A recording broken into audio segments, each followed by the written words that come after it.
up to your knees in love. There's a tree house in the meadow below the mountain peak, the perfect place for lovers when they play hide and seek. There's a covered bridge at Cripple Creek where the horses always stop. Between the tree house and the covered bridge, that's how Mom and Pop are making love in the country where skies are blue. All you'll be dreaming of are the birds and the bees and the flowers and the trees till you're up to your knees in love. There are roses on the trellis and the scent of new mown hay.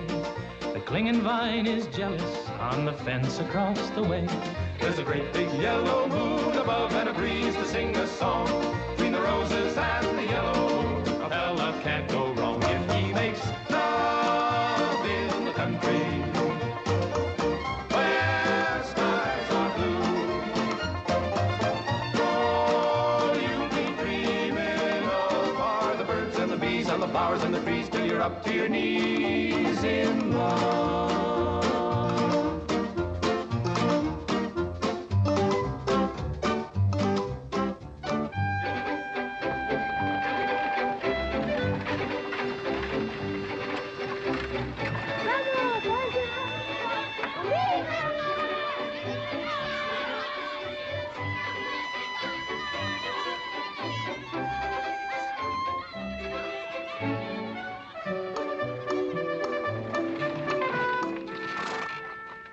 Lord to goodness, not again.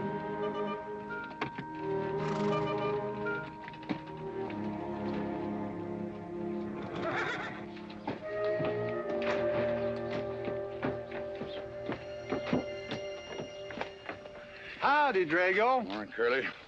Makes 7 times this month he come home swoggles. 6. 7? 6. Once was his birthday. That don't count. Give me my buggy whip. Didn't have anything for breakfast but 2 raw eggs and a mug of honey. No. Curly, Yes, boss. don't say it's a fine morning or I'll shoot you. Get out of here, Bunyan. Good morning. Morning. Carlos, what are you doing up there? I hope I get it this time, Mr. McClintock. My brothers, they got the big hats already.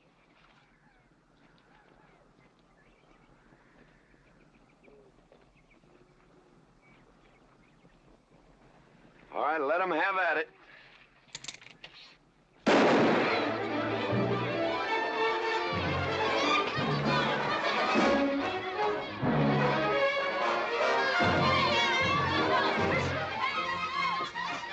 Get over it. Did you only let me drive? You promised me you would sometime. No, yeah. Boss, you better watch that turn onto the road. You're gonna kill both of us one of these days. Thank you, Mr. Boss.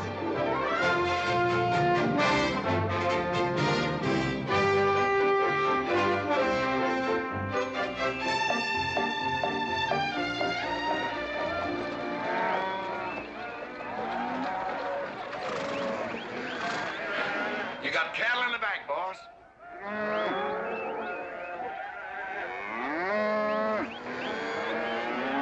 Yeah. Give it up. Yeah.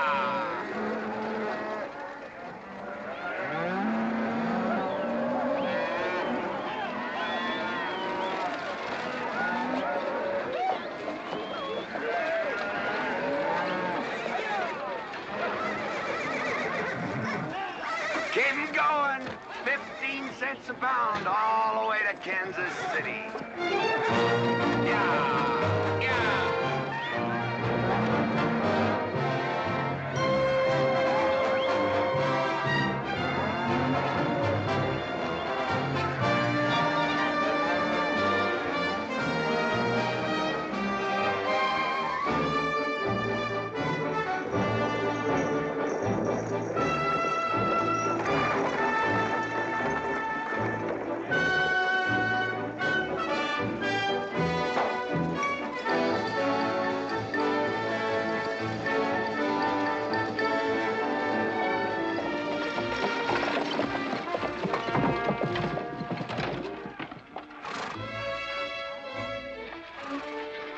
boss, there's one old pensioner I wished you'd pass up.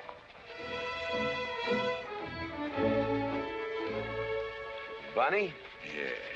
I knew where I'd seen his face before. He's an old timer. He's just been around town a couple of years. Oh, you have no milk of human kindness. Morning, Mr. McClintock. Morning, Bunny. Well, I can see you're in good health. Never felt better. Contrary to what you may hear. Me, my kidneys ain't what they used to be, and my liver's been leaving me bilious. Drago?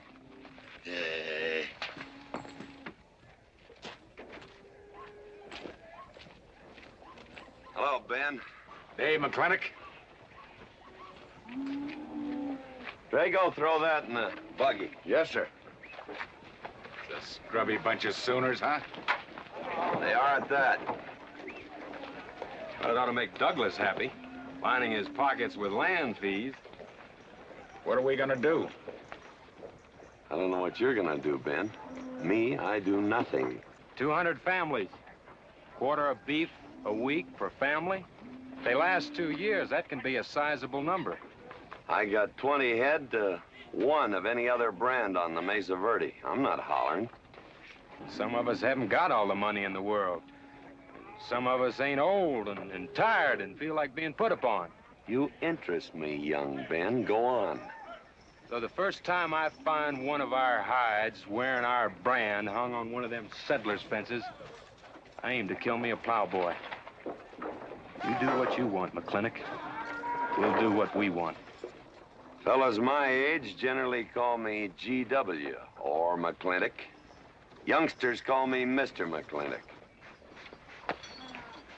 All right, Mr. McClintock. Not because I'm afraid of you. You're the big he-stud of this country. And I reckon a fellow my age should call you Mister. Full grown now, GW. He's a half owner of the spread. I made him a full partner the day the doc gave me the long face. Well, you want him to vote the first time this territory becomes a state, don't you? Of course I do.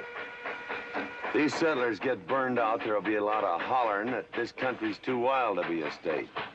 We'll go on being a territory some more, with a lot of political appointees running it according to what they learned in some college where they think that cows are something you milk, Indians are something in front of a cigar store. I'm looking to you to hold young Ben down. I'll do what I can. Come on over to the house once in a while. We'll rack up a few hands of stud. GW, that'll be just fine.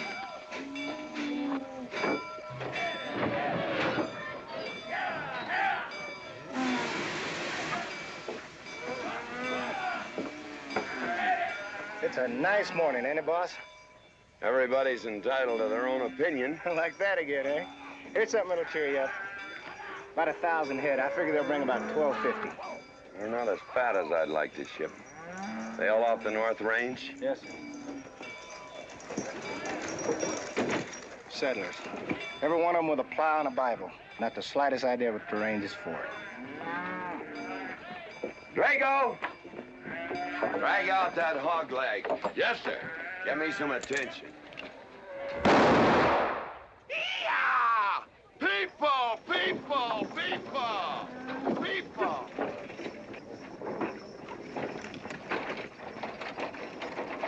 Come on, all of you, gather around. People, come on, gather around. I'm McClintock. You people plan to homestead and farm the Mesa Verde. Yes, sir. The government give us each 160 acres. The government never gave anybody anything. Some years back, a lot like you came in. You had a pretty good first year, good summer, easy winter. But the next year, the last rain was in February. And by June, even the jackrabbits had sense enough to get off the mesa. Folks, do you know who that is? That's McClintock. George Washington McClintock. I told him that, Douglas. He controls the water rights on 200 square miles of range. You know that lumber you got? It came from his land. Cut by his loggers and milled in his mills. Douglas, I come close to killing you a couple of times when we were younger. Saddens me I didn't. Can you imagine a man who owns all that? Oh, and mines, too. I forgot to mention them. All that. And he's begrudging poor people a measly 160 acres. That right, Mr. McClintock? You begrudge us a little free land? There's no such thing as free land. If you make these homesteads go, you'll have earned every acre of it. But you just can't make them go on the Mesa Verde. God made that country for buffalo. Serves pretty well for cattle. But it hates the plow. And even the government should know that you can't farm 6,000 feet above sea level. Any trouble, Mr. McClintock? No trouble, Jeff.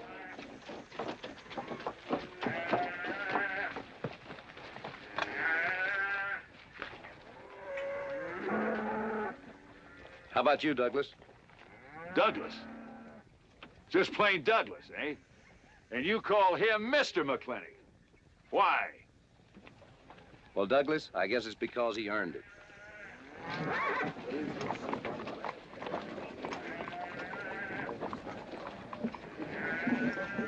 Mr. McClintock? Yeah? I'm a good hand with cattle, Mr. McClintock. I'd like a job. Well, you look strong enough. You come in with those Sooners? Well, yes, sir, but we don't have a homestead. Can't use you.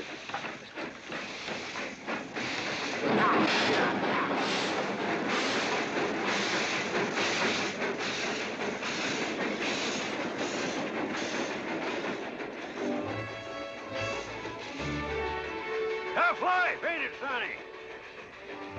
Hell, ain't much future in being a farmer around these parts.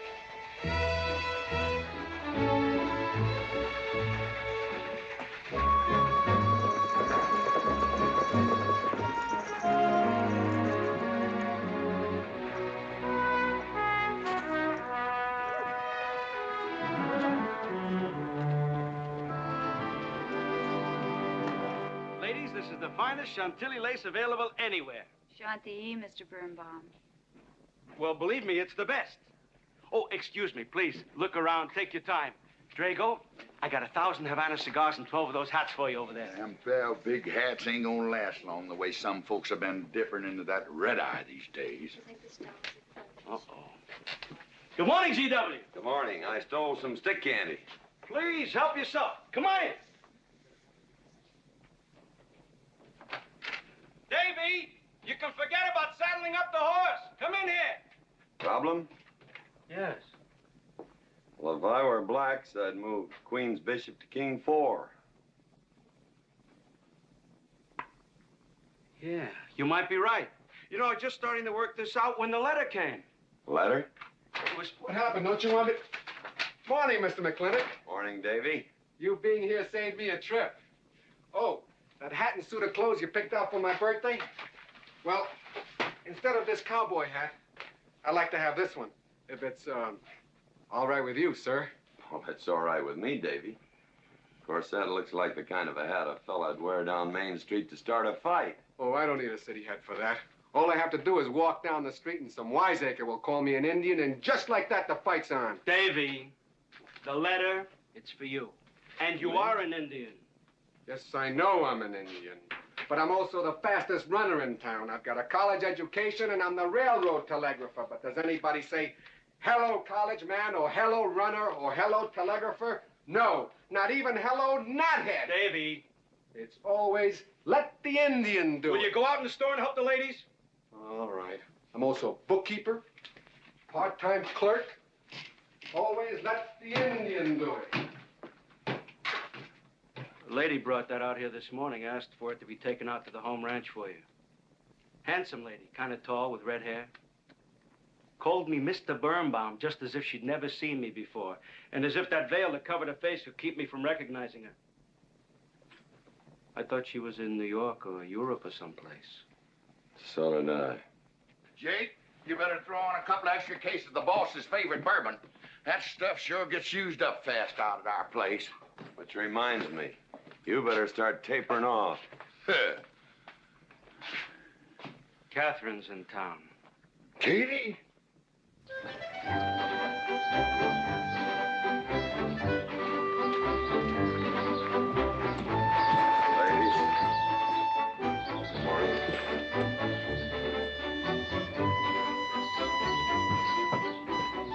Mr. Clifford. Morning, Mr. McClintock.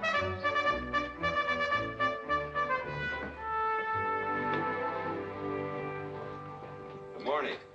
Hello, morning, Matt. darling. Fauntleroy, Morning, GW. what are you doing in here? Why aren't you out at the desk? Helping out the bartender. Yeah, I see a busy day. Give me the key to room 17. What? 17, and don't advertise it. Here they come, Mr. McClintock.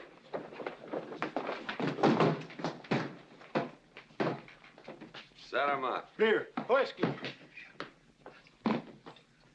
Day off? Off day.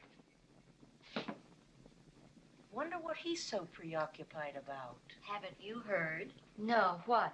Katie's back in town. Katie? Yes, dear. The social arbiter.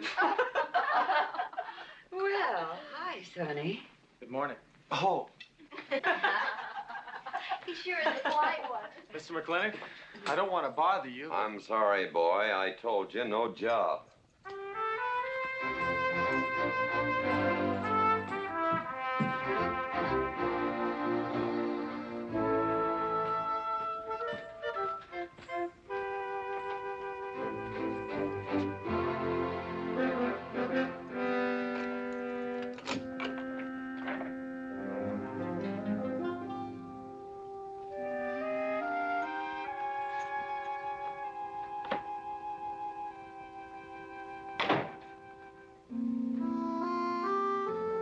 Catherine. George Washington McClintock.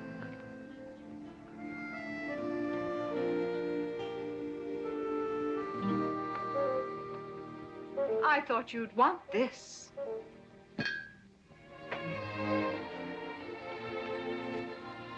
First dig of the spur. But who am I to upset your plans? Don't you feel kind of silly? I never feel silly. It's because you have no sense of humor. Why couldn't we sit down in the hotel dining room and talk about whatever it is you want to talk about? Or why couldn't you just come over to the house? And have everybody know that we're meeting. Everybody knows, and what's the difference? We're married. That is something I should like to change.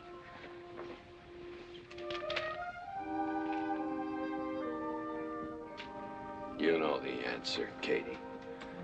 That isn't why you sent for me. Let's get to the rat killing. That's just the kind of remark that's always endeared you to me. Let us open the discussion. Very well. Our daughter is coming home in a few days. Or rather, she's coming here. It was just a slip of the tongue that made me refer to this ugly hamlet as home. Our daughter. Is it so hard to say her name? It's Becky. Rebecca. I hate that name. Anyway, she's coming home. And I hope to persuade you to let her live with me. Part of the time in the capital, part of the time in New York, and, of course, Newport during the season. You're whistling in the wind, Katie. If she stays here, she'll become just as crude and as vulgar as all of this country. And if she goes your way, she'll be all show and no stay. Oh.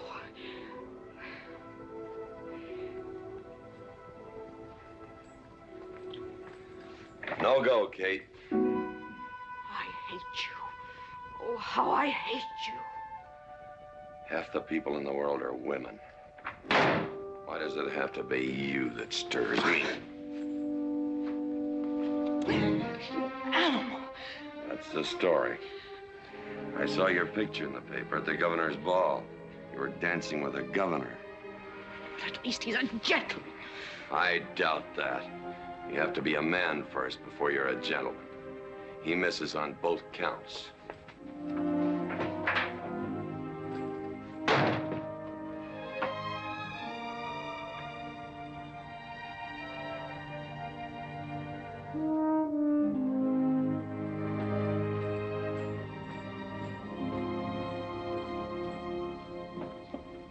Hey, Sonny, you gonna ask him again? Nope. Hey, boy, you got a pocket of pride. You got a bag. You better listen to an expert, Sonny. I'm telling you, you got to grovel. Human nature gets him every time. Mister, leave me alone. Everybody does it one way or another.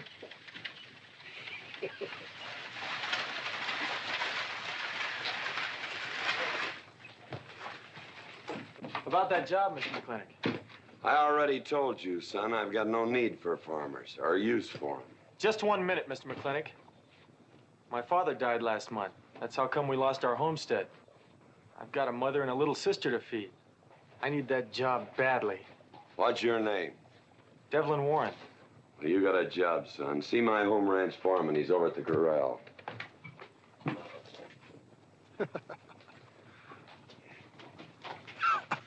Step down off of that carriage, mister.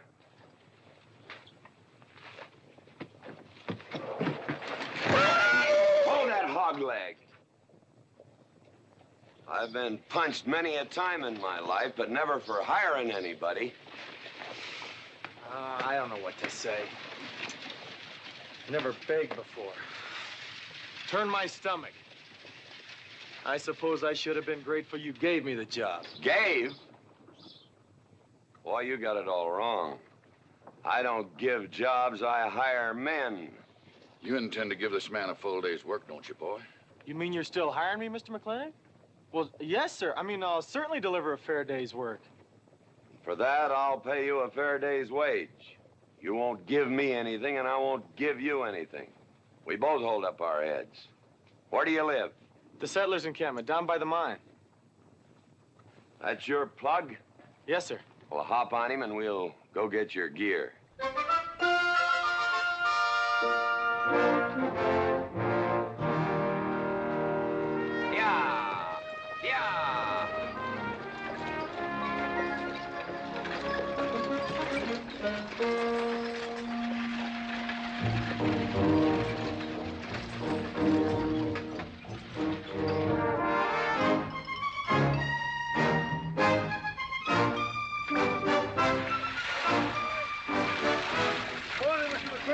Morning, Mr. Poorboy.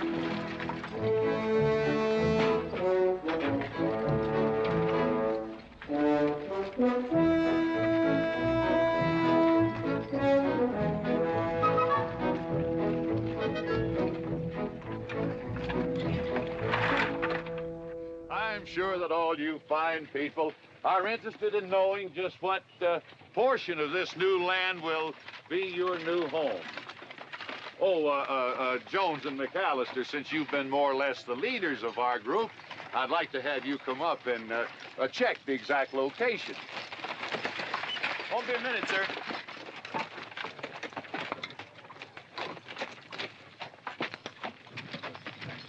Go after that boy and give him $30. Tell him McClintock pays these riders a month in advance. From the looks of things, they could sure use it, too. Oh, Mom? It's Mr. Drago. More. Well, and what do we owe this visit from the cattle baron? I've got a touch of hangover, bureaucrat. Don't push me. Oh, Backlund!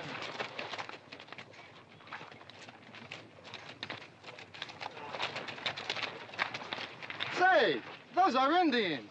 Are there Indians in this homestead land? Friendly Indians, my boy. Oh-ho, Backlund! Oh, Running Buffalo! Oh, Backlund! Long time we don't get drunk together. And it's gonna be a lot longer time, because it's against the law and you're with the sheriff. And if I got my hands full, they came into town to meet the train. The old Indian chiefs are coming home. I heard they'd been pardoned. They don't know when it's arriving, this week, next week, or next month. So in the meantime, I've got to do something with them. Could I cut out a couple of head of your steers to feed them? Otherwise, some of these settlers' milk cows are going to disappear. That's right, Macklin. Cut out whatever you need. Sheriff, are you going to camp these savages with all these settlers? You're asking for trouble.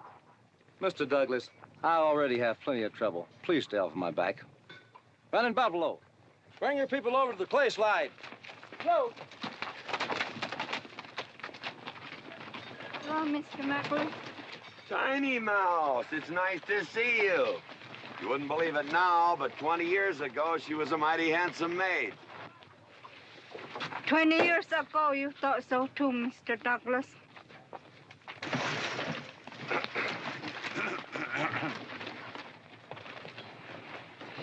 It was just like this. I had a dead beat on old Running Buffalo, and my sharp 50 caliber misfired. That was back in that trouble in the 40s. Remember? I remember. Hey, you want to tell you something come directly from heaven? No.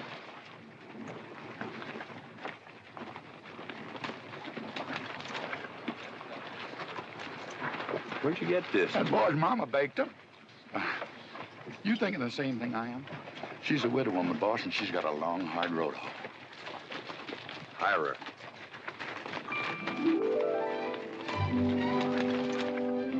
I always said you had a heap of sense. Mr. McClintock, this is my mother. Your mother? And my sister. Pleased to meet you, Mr. McClintock. Ma'am, this here's my boss, and he has a few choice words to say about your biscuits. Yes, Mr. McClintock? Huh? They're great.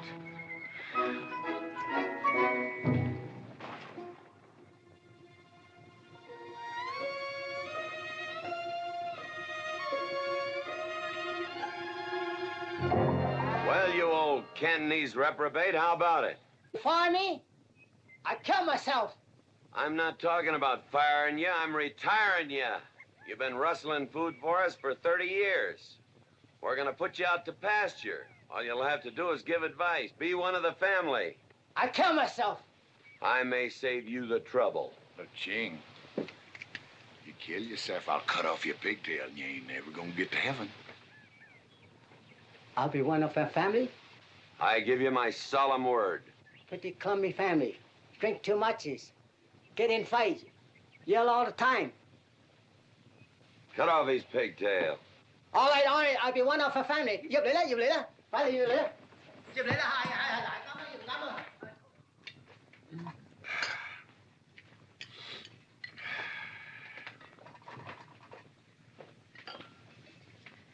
I hope everything is satisfactory. This is such a big house, it'll take me a while to get used to things.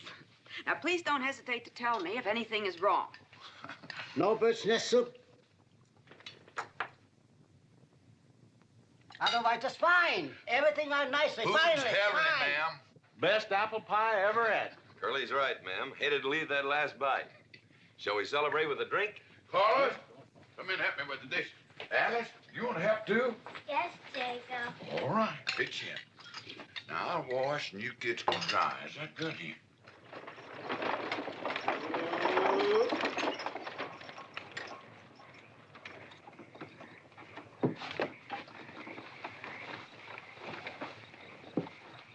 Don't seem possible one woman could use all them clothes. You keep a civil tongue in your unprepossessing face. Yes, ma'am. And unload my baggage, please. Yes, ma'am. By the way, what does that word unprepossessing mean?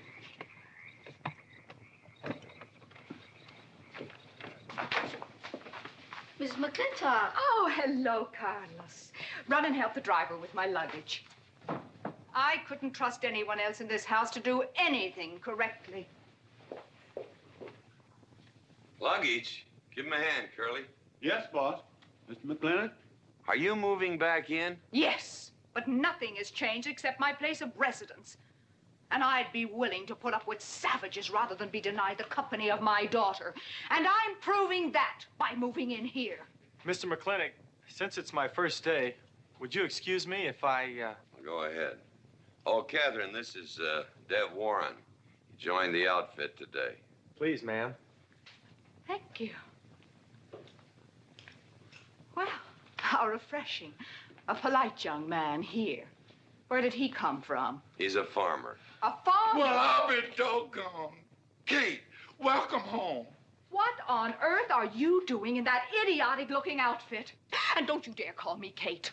That's my butling suit. I'm butling for the boss.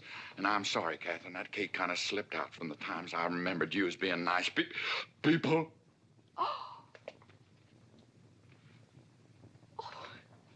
Are you going to stand there with that stupid look on your face while the hired help insults your wife? He's just ignorant. He doesn't know any better than to tell the truth. And I can't help this stupid look. I started acquiring it as you gained in social prominence. Mrs. McClintock, Where do you want I should... What? Put him in the master bedroom. Yes. But move Mr. McClintock's things into another room. Oh, the one back of the stairs would be best so that he can't wake up the entire household when he comes home every Here's night. Just before daybreak. Yes, ma'am. Oh, excuse me. Here's your cigars, Mr. McClintock. I am Mrs. McClintock. Kate, Catherine, this is the cook. This is the lady does the cooking for us. Mrs. Warren, Mrs. McClintock. How do you do? Very pleased to meet you, Mrs. McClintock. Very pleased. Likewise. You see, I just came to work here today, and I guess I jumped to the conclusion that this was a bachelor's household. It is, and then again it isn't. I will explain so everything will be quite clear, Mrs. Wallace. Mrs. Warren. Mrs. Warren, it has been a bachelor's household for quite some time. And it will be again, just as soon as I am out of here, which will be as quickly as I can make arrangements to take my daughter back east with me. You see, she's coming home from school in a few days, and then we'll be off together, and you can return to conducting yourself as you consider proper in a bachelor's household. Katie! Shut up! Until then, I am mistress in this house, and I will give the orders. I want my breakfast served in bed. Let her. Ain't you gonna say nothing, boss? Breakfast in bed. No. 1 poached egg, tea, toast. Oh, GW. As soon as my things are put away, I want to talk to you about Rebecca. Yes, Mrs. McClintock. Indeed, Mrs. McClintock. Of course, Mrs. McClintock. The toast, lightly browned and unbuttered. Of course, ma'am. Wait a minute now, boss. Where do you think you're going? I just remembered I got a date. But she said she wanted to have a talk with you. I heard.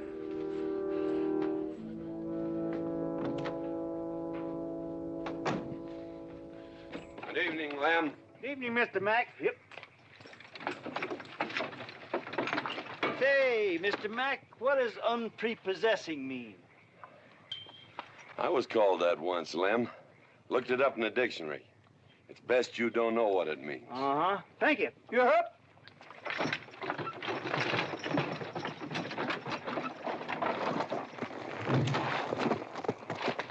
Hey! What am I gonna tell her when she asks where you went?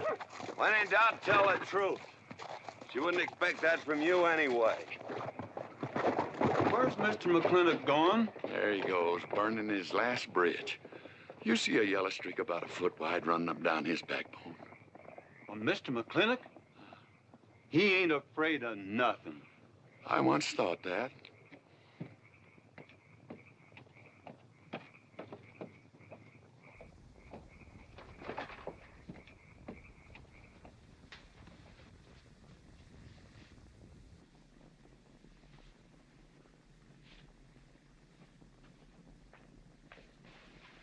Drago?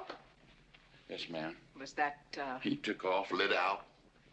I told him I wanted to talk to him. Ma'am, I was standing right over here when you said it, and I was standing right out there on those front steps when he walked up to a horse, grabbed a hunk of mane, stepped up on him, and sunk spur. Where did he go? Last time I saw him, he's going east. But you know him, he's liable to go north, south, or west. Get me a carriage. Yes, ma'am, but But what? maybe you shouldn't follow him into maybe where he's going into. What does that mean? I don't know, but I wish I hadn't said it. I'll just get the carriage. Yes, ma'am.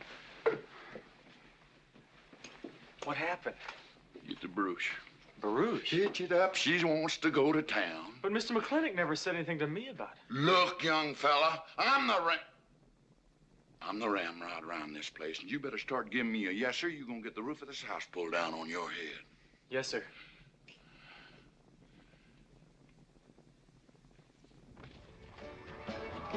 Hello, Davy.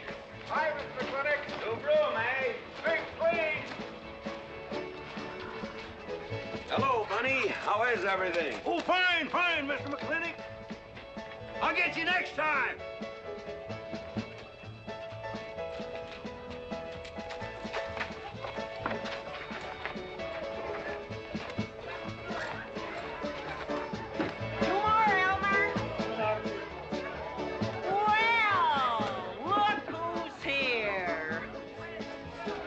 B-Mac.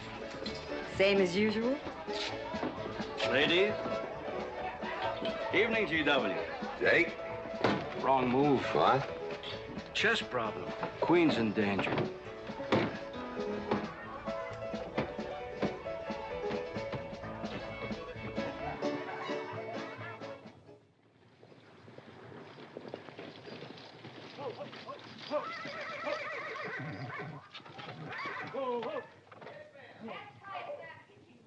I suppose you can do that. Camille, you're on your own. Mr. McClintock?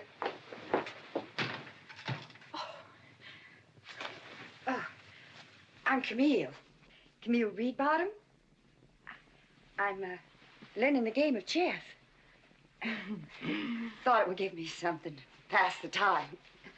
See, I have nothing to do all day long. I just remembered something.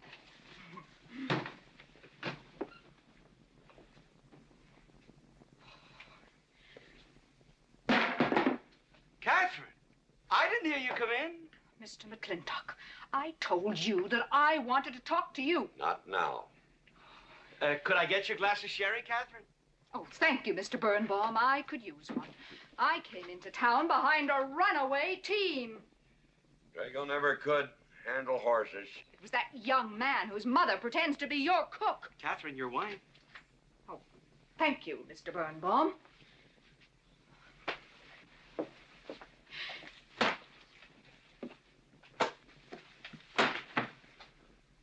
Now, Mr. McClintock, we have an awful lot to talk over. First thing I learned about Indian fighting was to wait for daylight. What has our conversation got to do with Indian fighting? Indian fighting is good experience for our kind of conversations. Oh. It'll wait, Catherine. Evening, Sheriff. Mr. McClintock, we had quite a ride out here. Oh, I finally got that team settled down. It's your move. No, it's your move. I just castled. Oh. Now, look here. You're not going to sit here all night long and play chess when the matter of our daughter remains unsettled. I am going to remain here and play chess, and the matter of our daughter is settled. She stays. Oh, such stubbornness. Catherine, your hair. Oh, it is a mess after that awful ride. No. It's just that I haven't seen you for a long time. And it seems to me the last time I saw you, your hair was a little darker, no?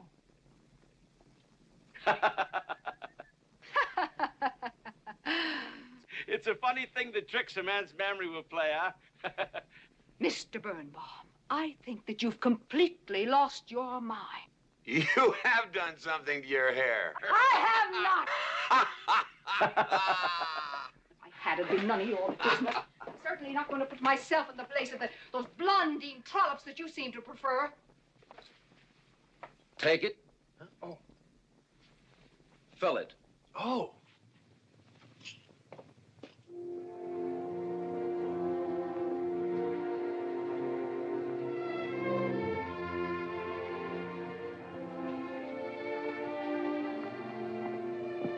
Morning. You fellas still at it all night? McClintock never quits. But a Birnbaum has to. Besides, the game is over. You got me. Oh, no, Mr. Birnbaum. You still got a good game. Oh, you play chess? Please, take them.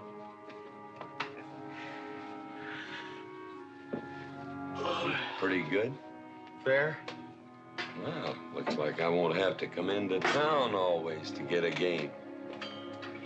Remember, I'm a bad loser. It's your move. Yes, sir.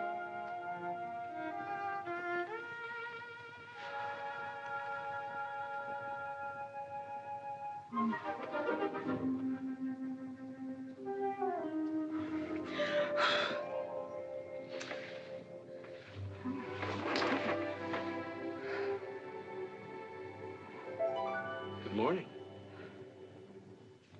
Good morning. Oh, it's not morning already. Mm-hmm. Cup of coffee? Oh, yes, thanks, Jake. You're welcome, Catherine. Got any cream? Canned cow's milk. And do. Good old condensed milk. That reminds me. I was cleaning out my desk the other day. I found something I wanted to return to you.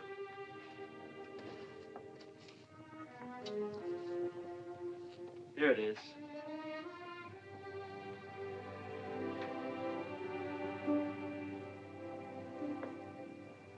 It's a medal, remember? From the President of the United States of America to First Sergeant Michael Patrick Gilhooly for bravery above and beyond the call of duty. It's your papa. Reminds me of the first time I ever saw you. It was over 17 years ago.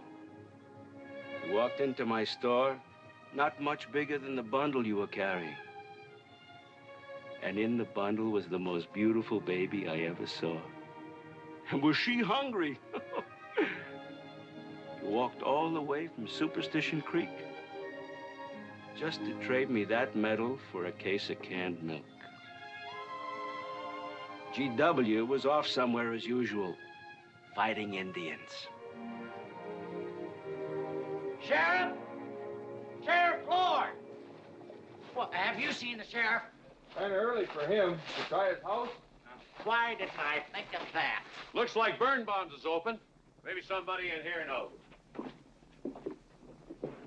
So there you are, Sheriff. I told you you were headed for trouble.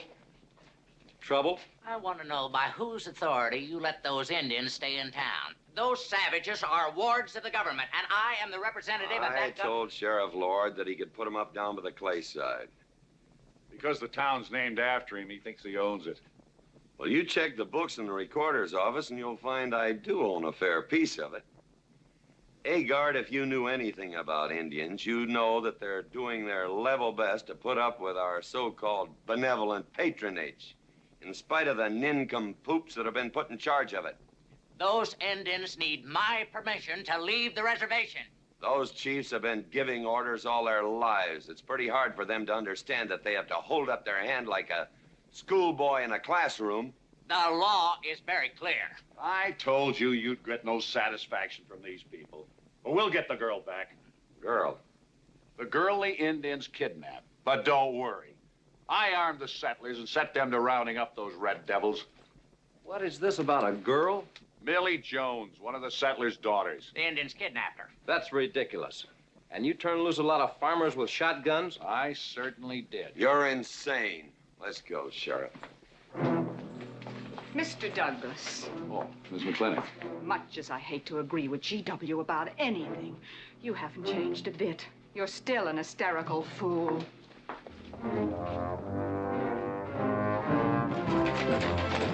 I'm into town. I got worried. What about? Thought maybe Katie shot you. Not yet, Drago, but it took restraint. Wait a minute. You better take Agard along. Not that he'll be much help. Drago, put him on the horse.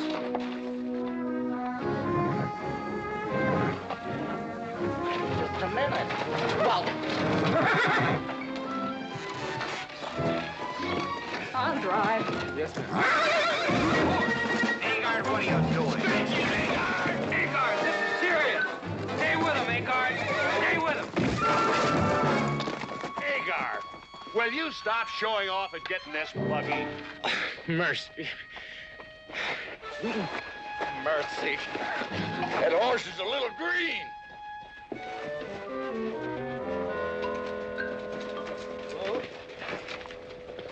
Let's go. Yeah.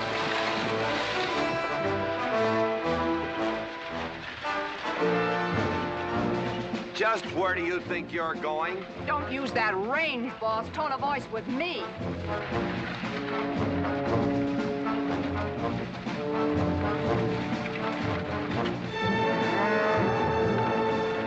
Carter!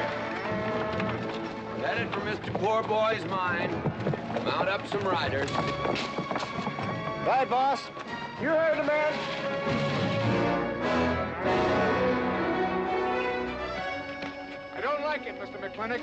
I don't like it one bit. What don't you like? They're planning to hang an Indian.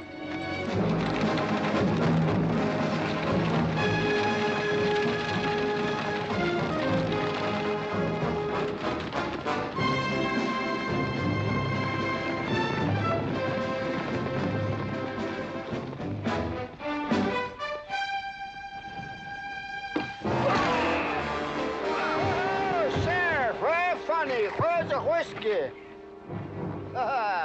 Hold that! Not so fast, Mr. Boss of the whole country. Unless you want to wear a big hole in your middle. How long is GW going to let that cheat-chalker push him around? That cheat-chalker has a sawed-off shotgun. How do you know she didn't wander off someplace or meet some fella or something? What are you saying? That I didn't raise my girl right? That she'd wander off all night with some man? There's a lot of things I'm not saying to you, mister. Well, you got a sawed-off shotgun in my middle.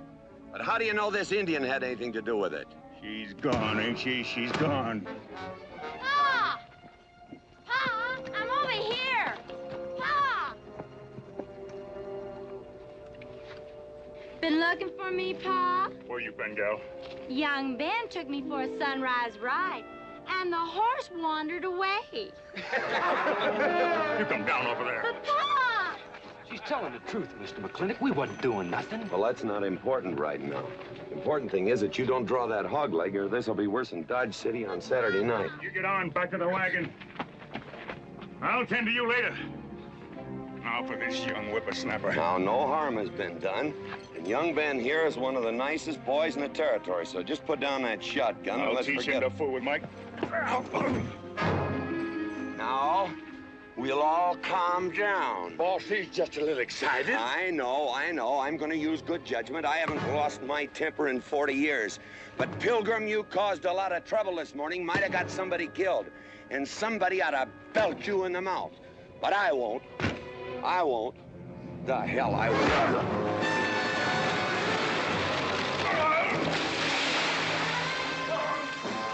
McClintock Rider!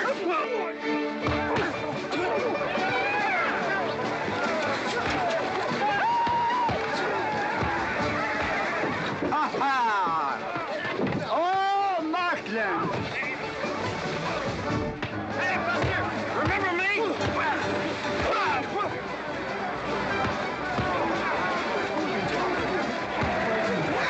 Hello, sir. Nice party.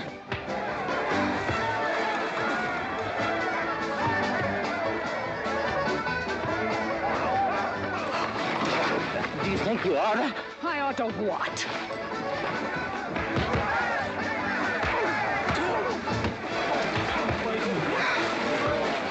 Why, you...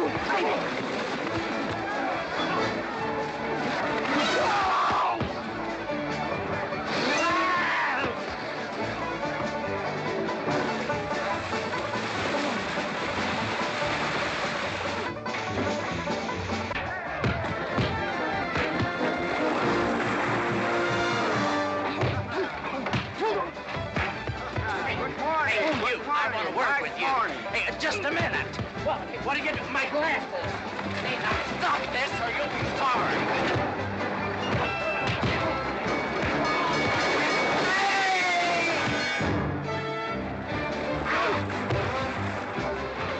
Stay out of this, Jake. It's everybody's war.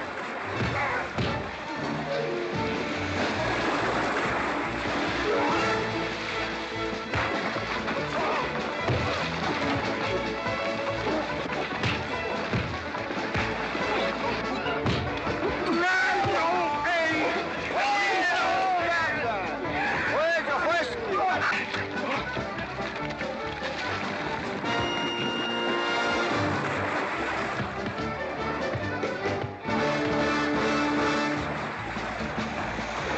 Where's the whiskey? Goodbye. Goodbye.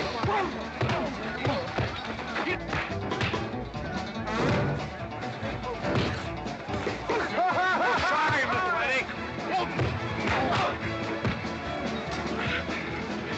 Oh, Markland. Thanks.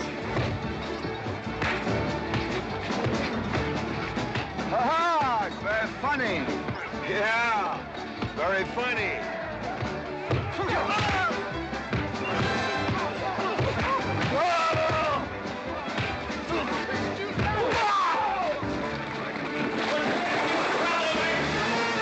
Guys, Mr. Douglas, I'm sorry.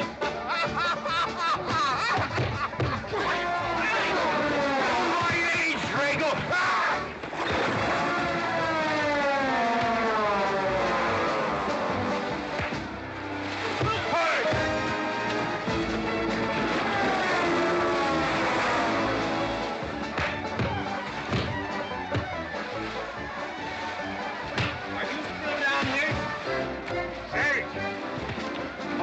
out of the way, huh? Honest, Mr. Jones, honest.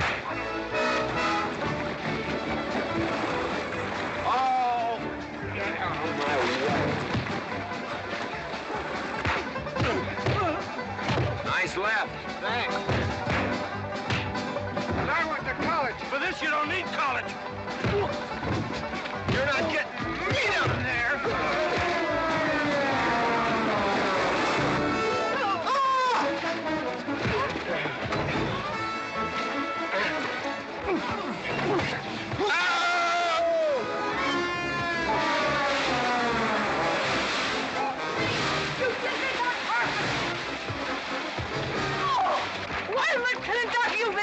Good morning to you, Mrs. McClintock. Buddy, you big...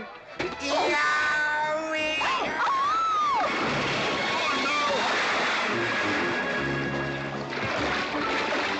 G.W. McClintock, you big, great, clumsy... Well, it's pretty hard to control yourself.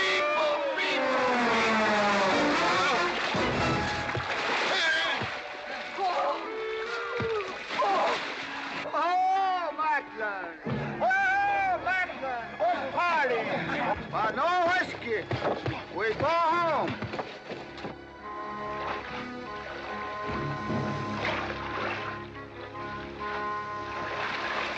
You and your friends! Well, we at least saved your hat.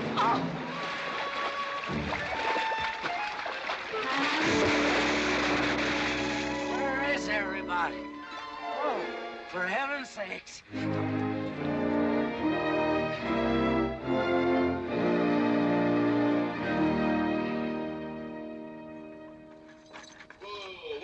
Drago, will you never learn how to handle a team? Yes, ma'am, I'll sure try. I'll tell you that now. Try me family. You want to lose your pigtail? I lose face. Lousy lot of tips. You want to lose more than that. Kate, Yes? we could be a big help to one another. Like what, may I ask? Well, we could wash the mud off of each other. We used to have quite good times doing that sort of thing. There are a lot of things we used to do. Good night, Mr. McClintock.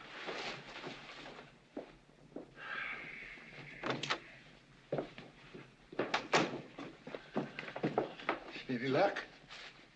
What are you talking about? I mean, divorce. She still want it? Yeah. You know something? Women are funny. She fought like a wildcat on your side out there this afternoon. Come home, she slams the door in your face. That divorce business, is that what you get when you pay a woman not to live with you? That's about it. Some women I've known it'd be worth it.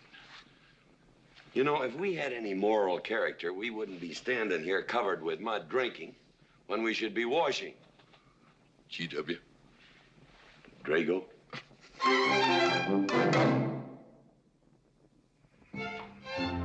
Miss Warren, these biscuits. Mmm. Oh, thank you, Drago.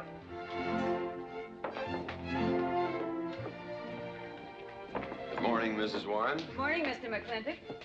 Breakfast for the boss? If that's the way you want it, Mr. McClintock.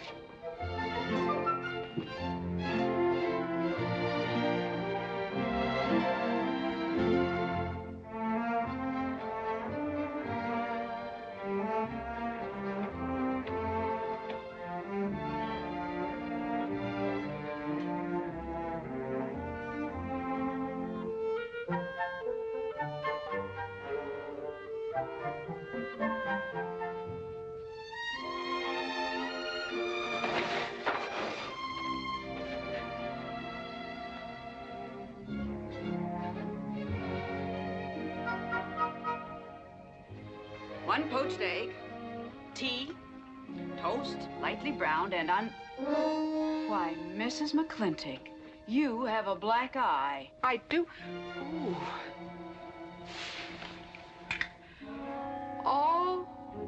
Oh, and Becky's coming home today. And that's not all. There's a little something we'd better get settled. There are no men listening now, so we can be ourselves. Oh, sure, I let you get away with all that guff the other night. But now that we're alone... When I want the opinion of the hired help, I'll ask for it. You know, you could wind up with two black eyes. What? Oh, I realize you had to put on that big act. We always have to just before we get ready to forgive them. Generally for something they haven't done. But you and I both know that's just to keep them from getting the idea they run things. McClintock give you that black eye? No. Nobody gave it to me. I won it.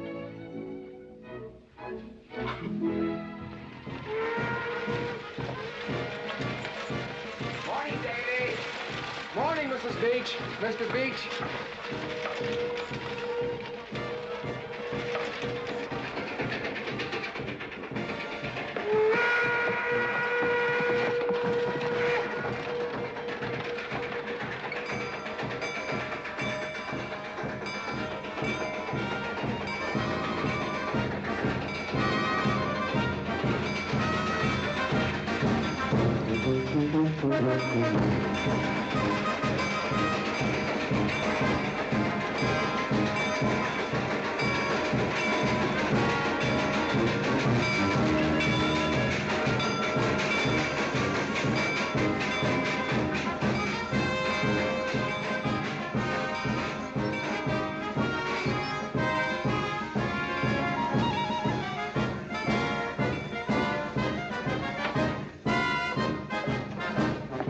Why, Miss Becky, welcome home. Hi, Dad. My boy. Good to see you again. Daddy! Well, Daddy! It's been 2 long years. I guess I'm gonna have to stop calling you Tomboy. Oh, Becky. Mama! Oh, darling. Mama. I wasn't sure you'd be here. Oh, I've been here a few days. Oh, Becky, I bought you 3 of the most beautiful dresses. Uncle Drago! Oh! Did you bring your old uncle a coming home present? Sure did. What is it? A mustache cup. And what did you get me? Prettiest Palomino pony that ever packed a saddle. Broke the stand, drowned, tie, and the cow. Oh! Uncle Jake! Oh! What are you doing with Mr. Douglas's tuba? Oh, Mr. Douglas had a little accident. I brought you a whole shipment of licorice sticks. But now that I've seen how much you've grown, I think we better exchange them for a couple of bolts of dress goods, huh? Thank you. Oh, the mayor was going to be here, but he had to go to the territorial capital on a horse theft matter. But I'm going to give his speech. Oh, and don't worry about the mayor. I'm sure that he can find a bill of sale for the horse.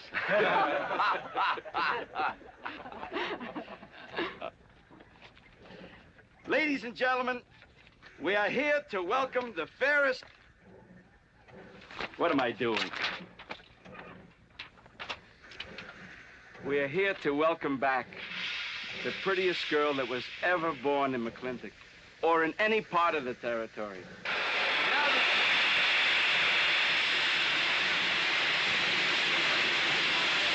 Hey, Davy! Yeah? I got something for you. Yardmaster up at the junction told me to let him ride, so I locked him in here. I've had my scalp a long time, and I aim to keep it.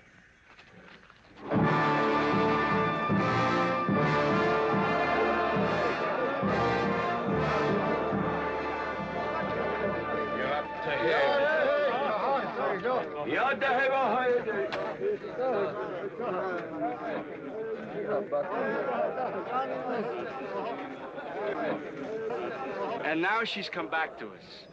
Gone are the pigtails, but the freckles are still on the prettiest face that was ever born in McClintock.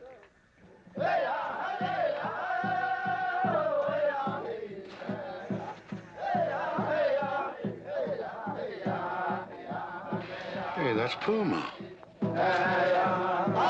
And it's true. The government did turn them loose. Good old Puma.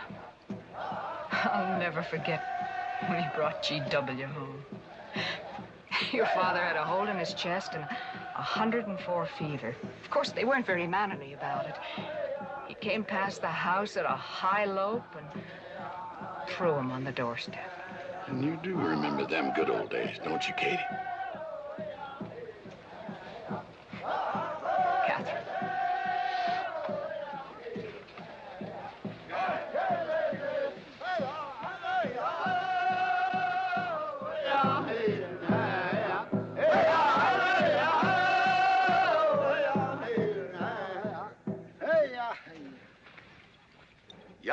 Ahoy, my friends. Hey. Puma, honored enemy. Does Big McClintock forget? Also blood brother. No, I'll never forget that. All wound. Does it hurt still? I feel it when it comes on to rain. An inch higher and I wouldn't have had to worry. Our Big McClintock, that was remembered fight. We return with news. Our people have more trouble. You see, I learned good English now, Big McClintock. Learned in white man's jail. But we would have you talk our cause at government hearing. I understand that Governor Humphreys is going to preside at that meeting. Yes, Puma, I'll translate your wishes. Mr. McClintock, could I impose upon you to use your Comanche to tell these Puma chiefs... is chief of the Comanches, and he speaks English very well. Oh, well, your people will have to follow my instructions to the letter. It is the law of the land... Well, now, just a minute. Well, for heaven's sakes.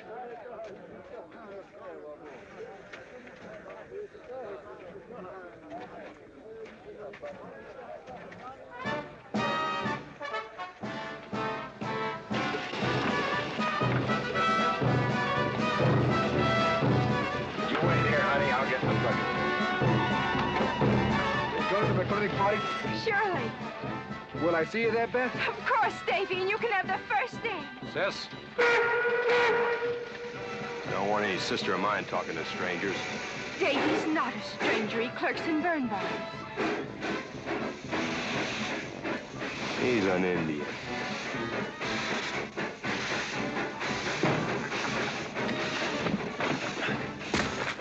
Darn you, Drago! Now look what you've done.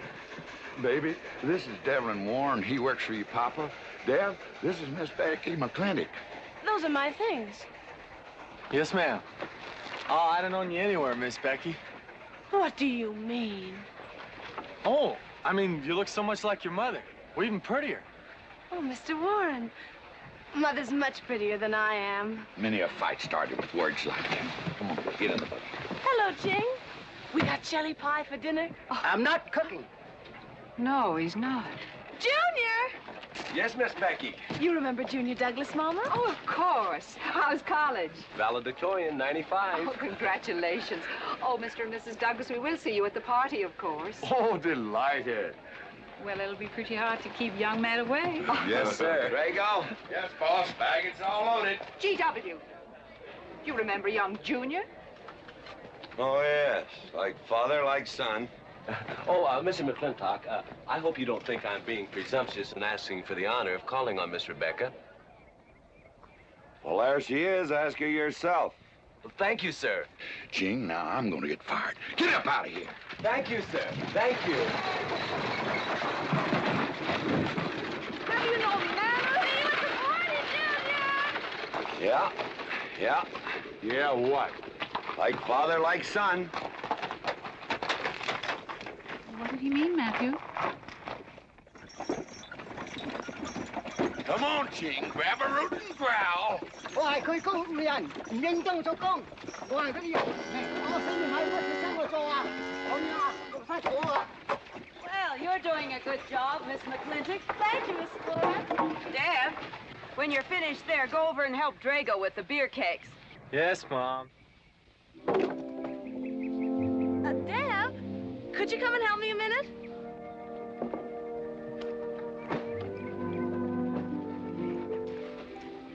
I certainly was surprised to hear you went to college. Why?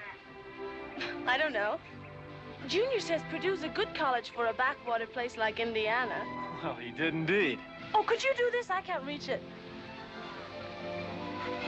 Why didn't you finish college? Lack of funds. My father got sick, and he had to come out west. So he took out a homestead. You know, your mom's sure cute. It's too bad you didn't inherit her eyes.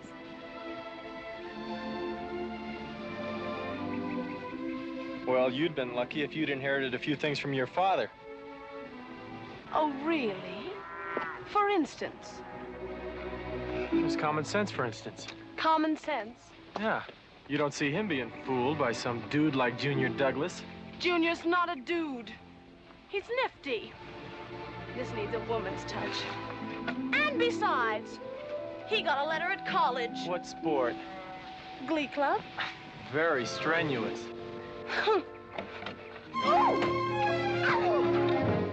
you dare hug me! Oh! I have no intention of hugging you. Oh!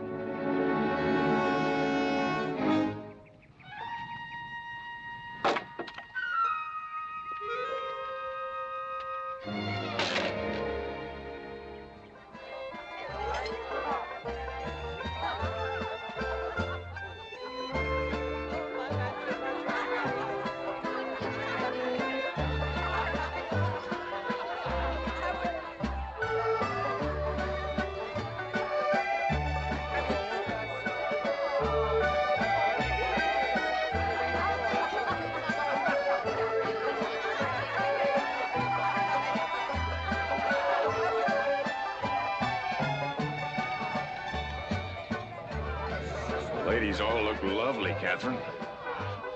You know, this is a real fine party. Oh, thank you, Ben. Of course, we had to invite everybody. Just everybody. Sorry, GW, but this one's mine. Well, thank you, Mrs. Warren. I guess I'll have to be a good host in my own home. Well, the next one's yours, Mr. McClintock. Thank you.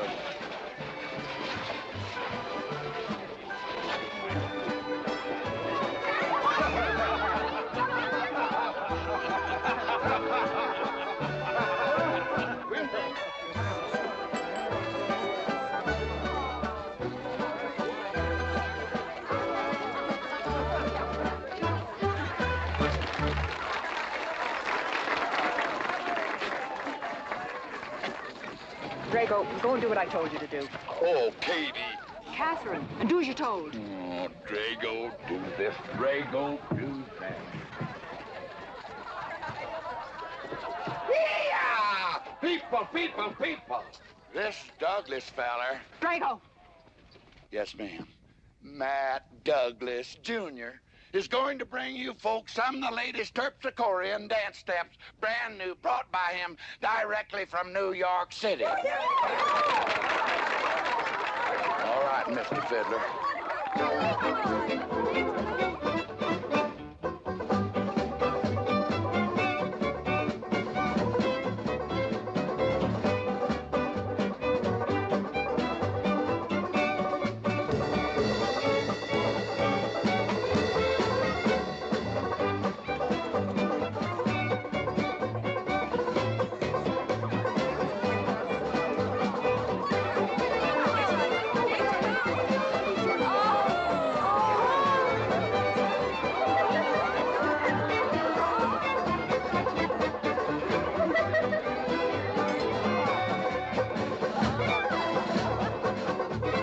Give me a whiskey. Cook Williams, I'm Bolo. What? Just turn a 10-gallon party, boss. We'll run out of whiskey. Well, I can take care of that, Shane.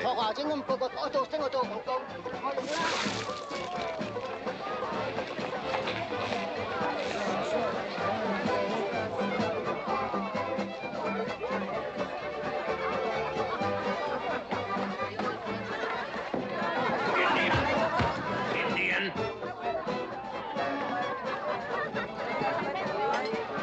And you still got any ideas about asking my sister to dance? Get up and we can do this all over again. Yes! That's enough. You fought it. It's all over. Quit butting in, Birnbaum. He's a hired man, not your son. Look, you fought him fair and square. I don't think it was so fair and square. Well, you want to take up where he left off? If I did, you wouldn't find it so easy.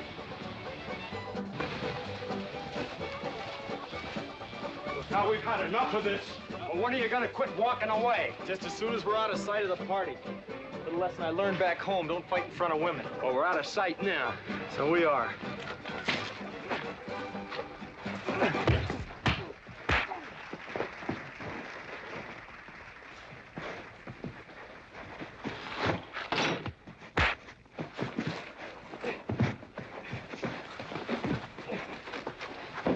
Such vulgarity.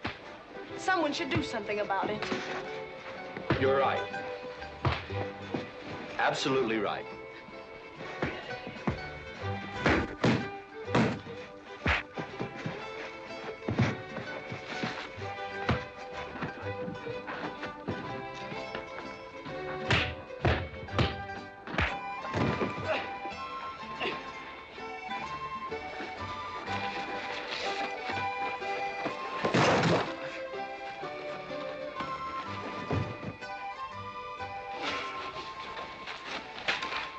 You all right, young man? I'm all right, Mr. McClintock. Pretty fancy fighting for a country boy. 2 years at Purdue, Mr. McClintock, on the boxing team. I never thought any farmer could whip me. You sure did. Better get him cleaned up. Get him some water, Jake. Yep.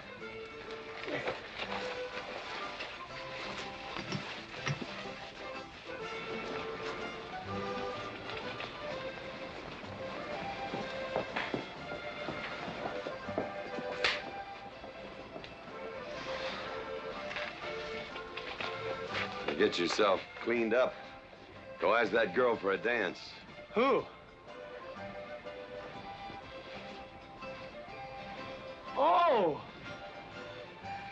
Did I miss one? Where is he? I'll find him, that young whippersnapper. Trouble. Where is that farmer boy? Where is he? Where is he, G.W.? Oh, so you're the young farmer boy that whipped my nephew. Well, I'm Fauntleroy Sage, young Ben's uncle. Well, I'm no farmer, but if you're young Ben's uncle, yes, I whipped him. And you're intruding. What's intruding mean? Butting in. Oh, so he's insulting me. Well, then I got another reason for walloping him. Besides, on account of him thrashing my nephew, young Ben. Fauntleroy, you can't get mixed up in these youngsters' quarrel. Family honor. I can't have said a farmer whipped a sage. You're twice his size. Don't let that bother you, Mr. McClintock. Mr. Fauntleroy insists. I'll just have to teach him the same lesson.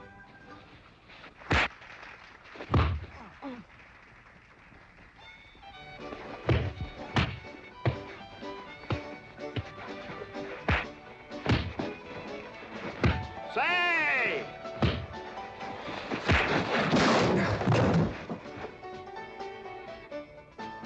Sorry, young feller.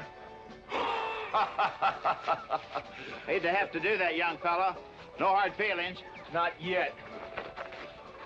Not yet what? I mean, that isn't all. Now, wait a minute. Fauntleroy, we're gonna make this a fair fight. Of course we are. Of course we are, G.W. There'll be none of this. I wouldn't do that, G.W. You wouldn't do... No, I wouldn't do that. And Dev, I don't want you kicking Fauntleroy in the knee. He didn't do no such thing. And none of this nose twisting. He's all yours.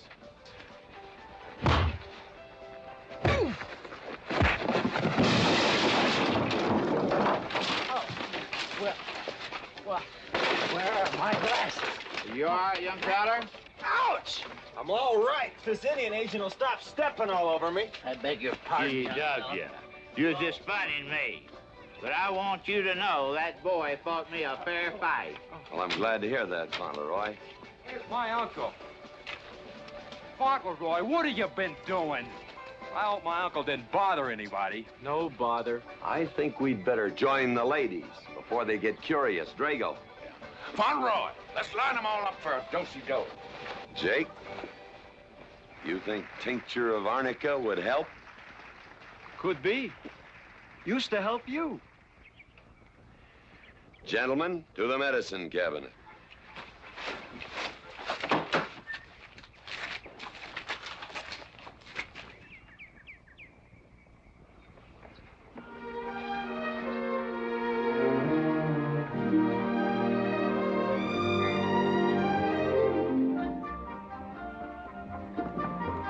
Good morning, Drago. Morning, Davy. You seen Daddy? Took over early this morning with a scattergun over his arm. Went hunting.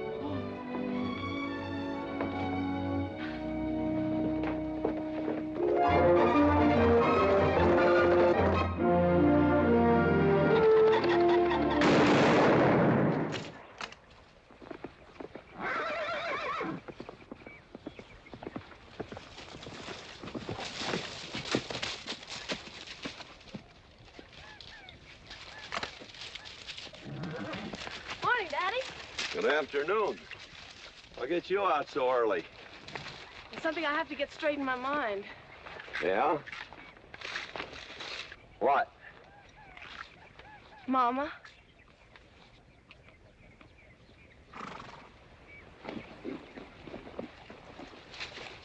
Why'd you and Mama stop living together, Daddy? Why'd you separate? Aren't you gonna answer me? No, It's sort of my business, I think. I don't. Is it another woman? Usually is. At your age, you always know what's usual. Is it Mrs. Warren? Becky, I don't want to start laying the law down your first day back home. But I'll have no more such talk. First time I ever saw Mrs. Warren was last week. She has a job here at which she's very good. And I hope you'll have the good manners to not pry into other people's business. Your mother's and mine. Pretty good shot, Daddy. Oh, I can understand your trouble. Mama's often so, well, so petulant. Petulant? You learned a lot of words back east, Becky. Wish to God they'd have taught you some meanings. You were only about 6 months old when your mother stayed alone with you in a sod hut under 8 foot of snow, while I moved the herd 300 miles south to try and save it. Saved about half of it. You were a little more than a year old at the time of the great Comanche raids. We stood off 500 Plains Indians for 9 days. Petulant, Becky? I think you better go on home. See that Ching gets those birds.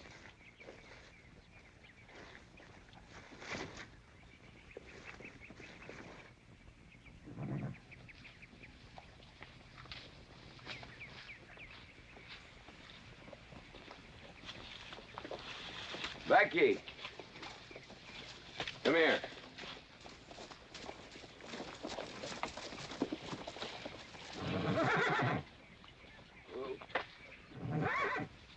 There's something I ought to tell you. Guess now's as good a time as any. You're gonna have every young buck west of the Missouri around here trying to marry you. Mostly because you're a handsome filly. But partly because I own everything in this country from here to there. They'll think you're gonna inherit it. Well, you're not. You're gonna leave most of it to, well, to the nation, really. For a park where no lumberman will cut down all the trees for houses with leaky roofs. Nobody will kill all the beaver for hats for dudes, nor murder the buffalo for robes. What I'm gonna give you is a 500-cow spread on the upper Green River. Now, that may not seem like much. It's more than we had, your mother and I. Some folks are gonna say I'm doing all this so I can sit up in the hereafter and look down on a park named after me. Or that I was disappointed in you. Didn't want you to get all that money. But the real reason, Becky, is because I love you. And I want you and some young man to have what I had. Because all the gold in the United States Treasury and all the harp music in heaven can't equal what happens between a man and a woman with all that growing together. I can't explain it any better than that.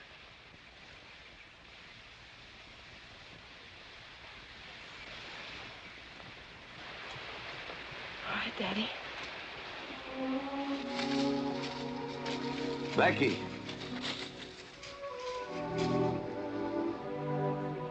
When you're as old as I am, you'll thank me for this. Daddy, I'm full grown. I wasn't worrying about me. I was thinking about you and Mama.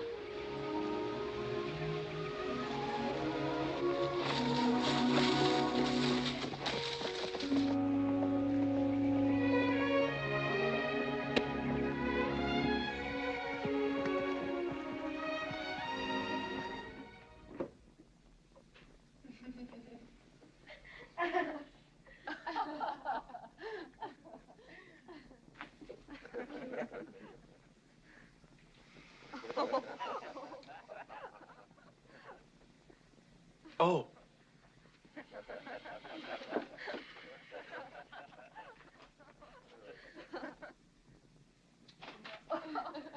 Well, sir, all three of them fell right out of the carriage. Well, it's getting rather late, Becky. It's bedtime. Oh, Mother. He brought this. He must have intended to use it. Oh, well. Sing us a song. Well, if you really want me to. Gosh, I haven't played in You quite know just right for me. Sure. It's the rage now. Oh. Oh. Dev, what are you doing? Oh. I just thought I'd get another cigar. Well, you've got one in your mouth and two burning in the tray. Not move. Fellas want me to play all the time. You're cuter than a baby steer and softer than a mouse's ear. I want the whole wide world to hear. You're just right for me. You're sweeter than... Oh, no, not that rhythm, Junior. Do it the way they do at the plaza. I know the words. Sure, Becky. Will you sing with me? Of course. All right. I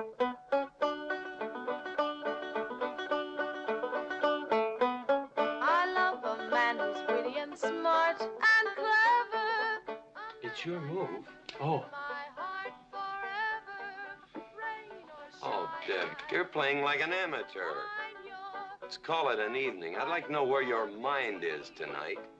You're sweeter than the early spring or bluebells when they start to Pretty good. You Voice like her father. feel like a king. You're just right for me.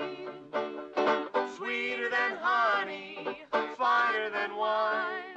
I'm sure they found you on that honeysuckle vine.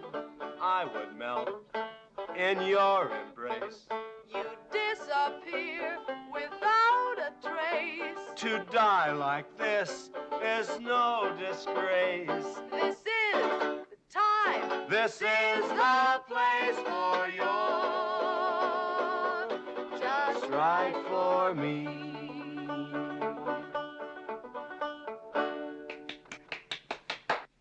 Well, that's so good, I kind of hate to break this up. But if we're going to have that Indian hearing tomorrow morning... Sir, about our conversation earlier this evening, I believe I'd better apologize. Yeah? Yes, sir, I've been thinking it over, and when I called you reactionary, well, that's merely my generation's term for your generation. Nothing personal, sir. Oh, really? Well, good night, sir. Good night, Miss McClintock. Good night, and do come again. Good night, Drago. Night. Boss? What does reactionary mean? Me, I guess. He says that anyone that wanted to sell at a profit was a reactionary. Was we reactionaries back in them days when you was selling beef cattle for 6 cents a pound on the hoof? Well, no use arguing with him. College boy.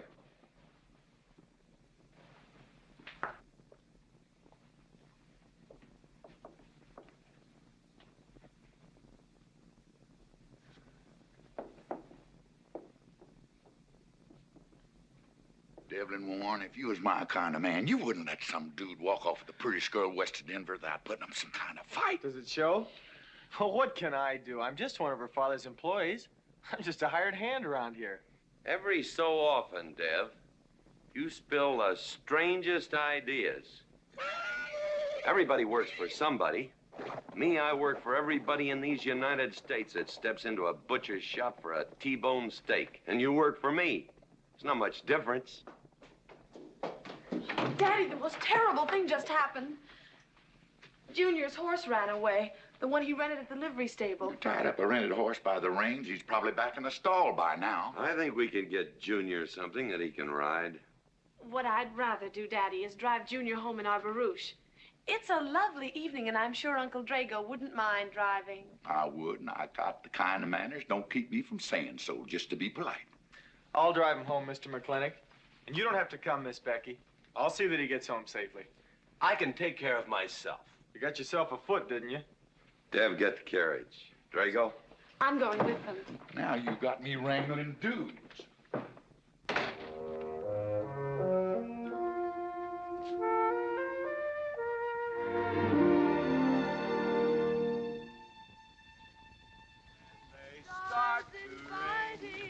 You make a man feel like a king. You're just right for me. Miss Becky, somebody better help me watch the road. You know, I'm new around here. Might take the wrong turnoff. Devlin Warren, you know there isn't a turnoff between here and town. You disappear without a trace. To die like this is no disgrace. This is time. This is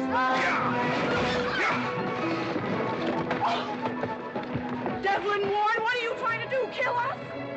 Rather have your friend drive? Yeah!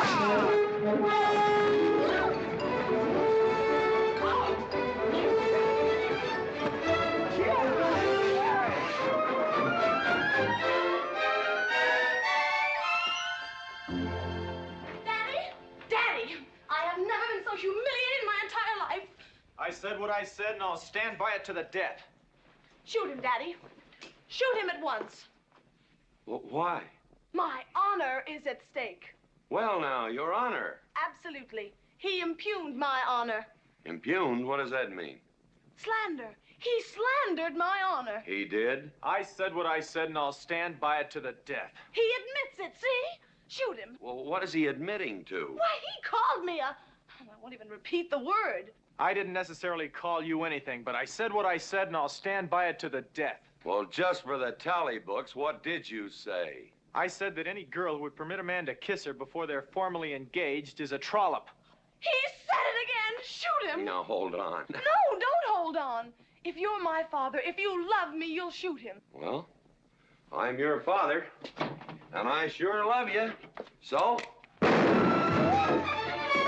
Oh, you shot him. You really shot him. Hey! He dies. If he dies, he'll be the first man ever killed with a blank cartridge. We use this to start the races on the 4th. Hey!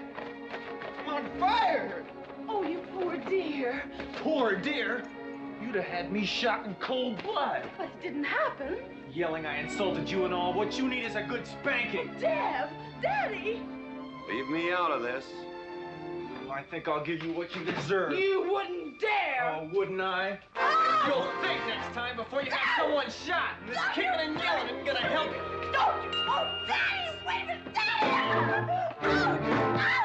Oh, Daddy, help me! Don't! Daddy, boy, I hate you! Mommy! Oh, G.W., was that a shot?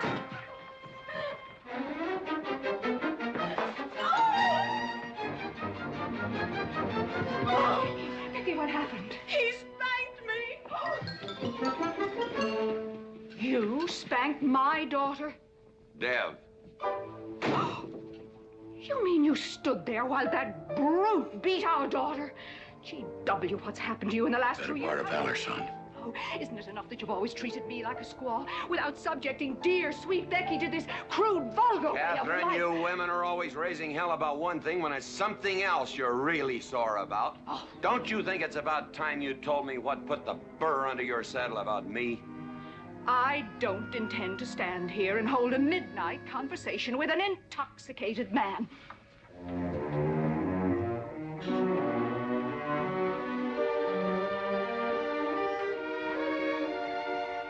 And I am not intoxicated. Yet.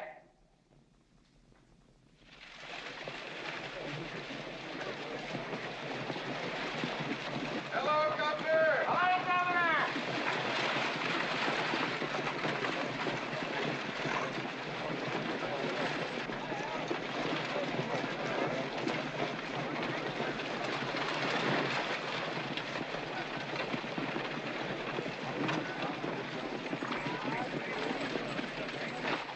Chief, Puma? Yes, Sergeant. Big McClintock, We know you get us fair judgment. You gentlemen, follow me.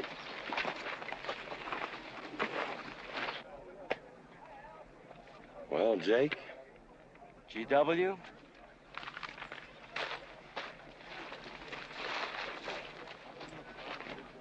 Well, GW, it's been a long time. Not long enough. Cuthbert. Your husband is a rude man. Yes, Cuthbert, I know.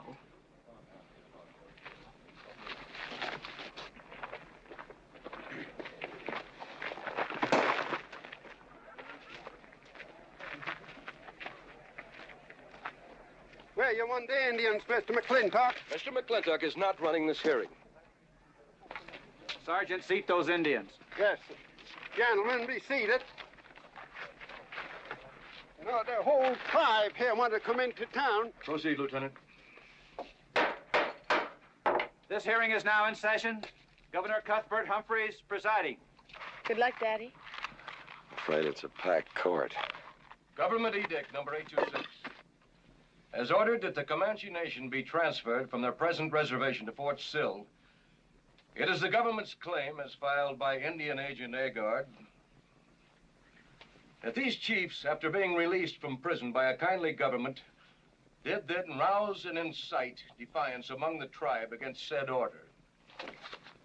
It seems, gentlemen, that although some of these chiefs speak English, Chief Puma is quite at home in our language, they have chosen Mr. McClintock to be their spokesman. I speak for the Comanche. Or rather, I offer this translation. Proceed, Mr. McClintock.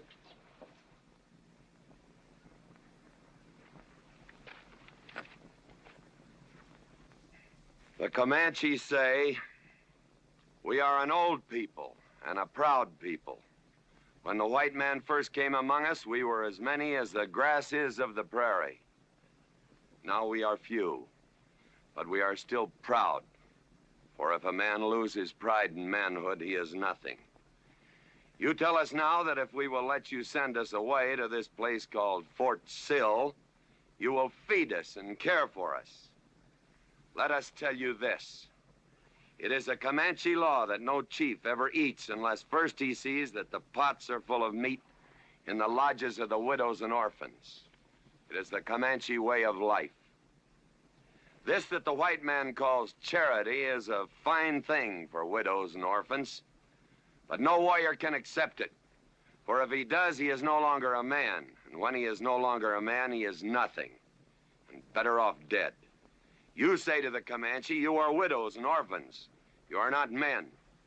And we, the Comanche, say we would rather be dead. It will not be a remembered fight when you kill us, because we are few now and have few weapons. But we will fight, and we will die Comanche. Thank you, Big McClintock. Am I to gather that Comanche defy the government of the United States? Yes, you may gather that the Comanche defy the United States government, or at least this commission. Gentlemen, sit down to the evening chores.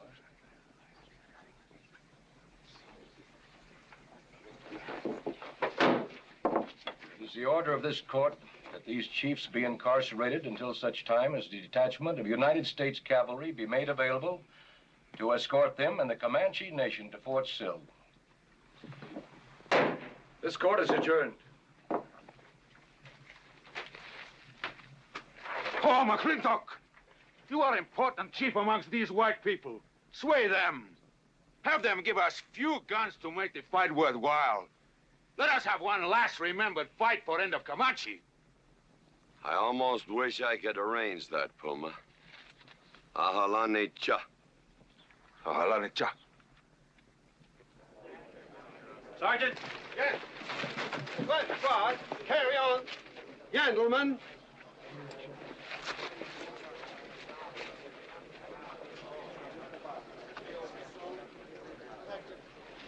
It's sad, these changing times. It isn't the times that are changing, Mama.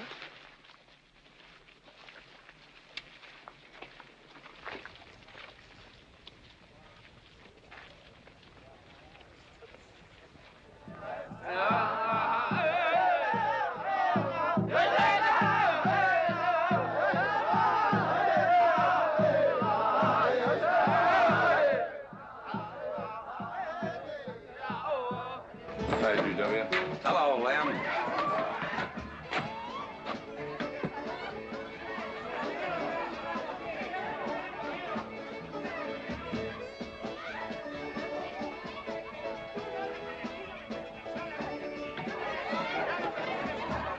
Bunny? Oh, howdy, McClintock. Hey, figured you'd be belly down drunk by now. I've been doing some drinking, Bunny. Is that boxcar still on the siding? Well, sure, but... But what? I don't like it. You don't, eh?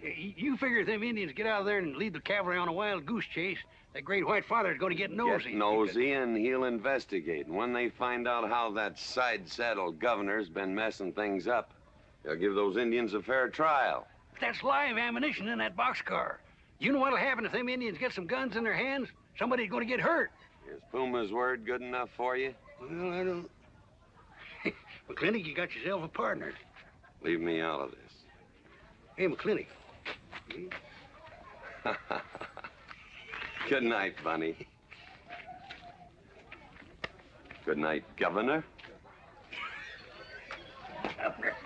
There is the Katie with her light red hair, sweet as the roses on a summer air. I'll find her somewhere while the moon is high and tell her that I love her, and I'll love her till I die. Katie Gilhooly, the master's home. Katie, Catherine Gilhooly McClintock, where is the woman of the house? Mr. McClintock. Oh, there you are. Mrs. Warren. Oh, good evening. I waited up for you, Mr. McClintock. Oh, how nice. I want to talk to you about something. Delighted. 309 times straight. I beg your pardon?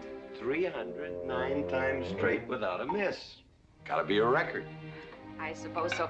Now, Mr. McClintock, what I wanted to 2 say... pound Stetson, 6-inch brim, 53 feet in the air. It's gotta be a record. I'm sure it is, but the reason I waited up... Damn it, woman, can't you hold that glass still? Of course, sir. Now, down the hatch to my world's record. Down the hatch. Yes, sir.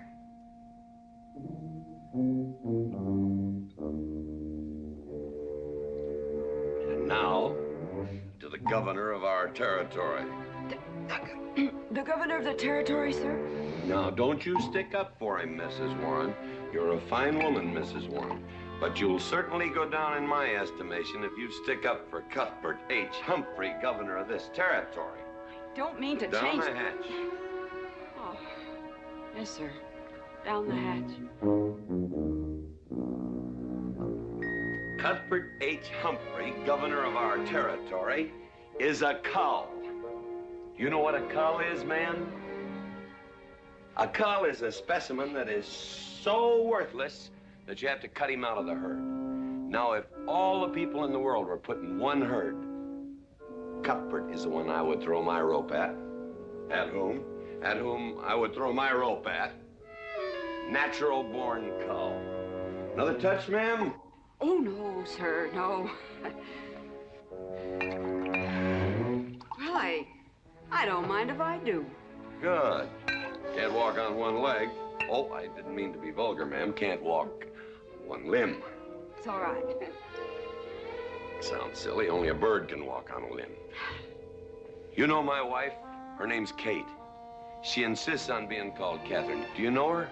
Of course, Mr. McClintock, and that's what I wanted to talk Well, to you. she thinks that Cuthbert H. Humphrey is panting for her like a bull buffalo at the first green up of spring. But what Cuthbert is panting for is my money. Don't make me feel like I'm drinking alone, ma'am. Very well, Mr. McClintock, if you insist. Down the hatch. Good.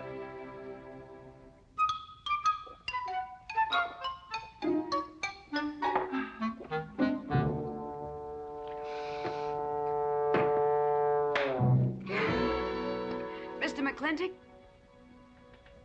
I have something very important to say to you. Very important. Guess it'll have to wait till the morning. Toodle. Oh, it's all right. It's all right. Betty, bye-bye.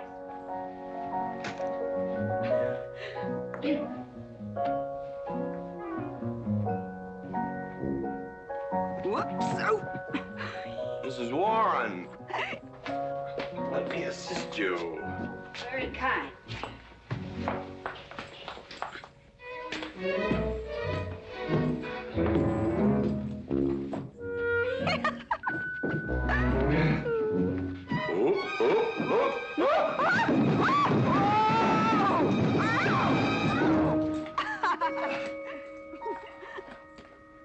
Whoops.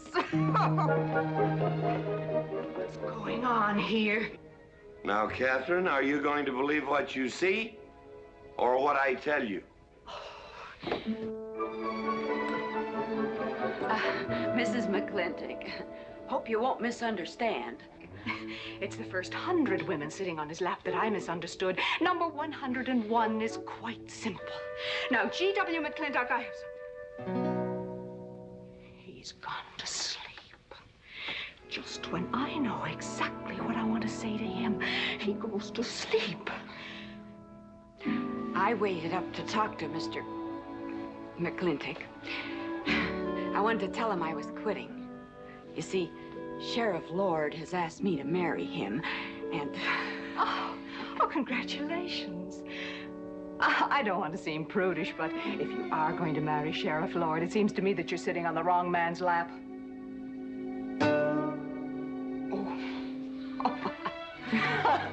Come on, I'll help you upstairs and we'll have a long talk about men in general. Ladies, one moment.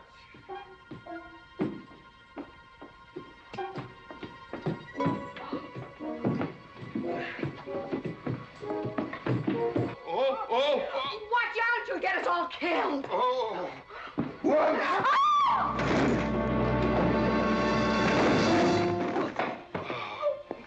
Wait a minute, ladies, till I catch my breath, and I'll get you up those stairs as sure as my name is George Washington McClintock.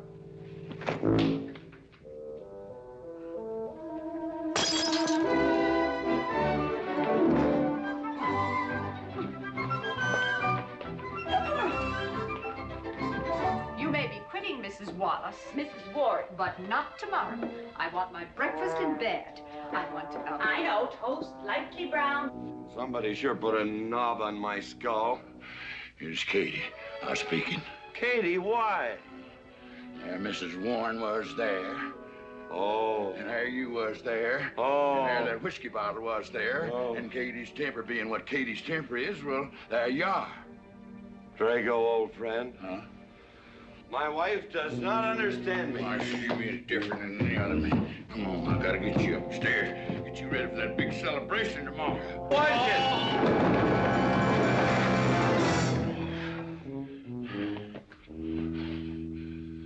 Drago, I am sleeping in the den.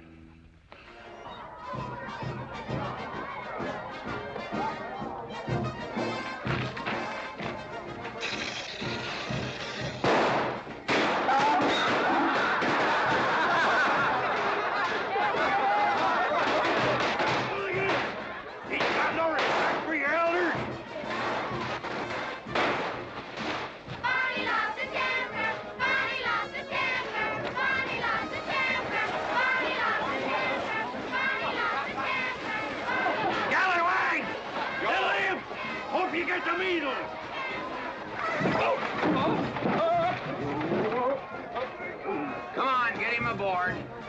Is everybody ready? Man in number 5 needs a flank cinch. Get him one. Let us know when you're ready.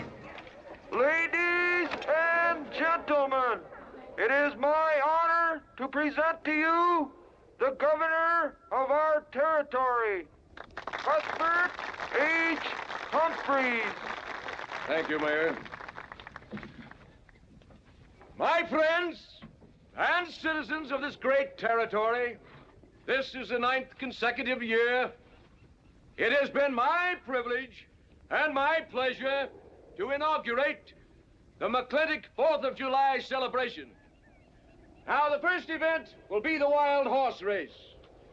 But before I fire this shot to start the event, I would like to say a few modest words regarding my stewardship of this great territory.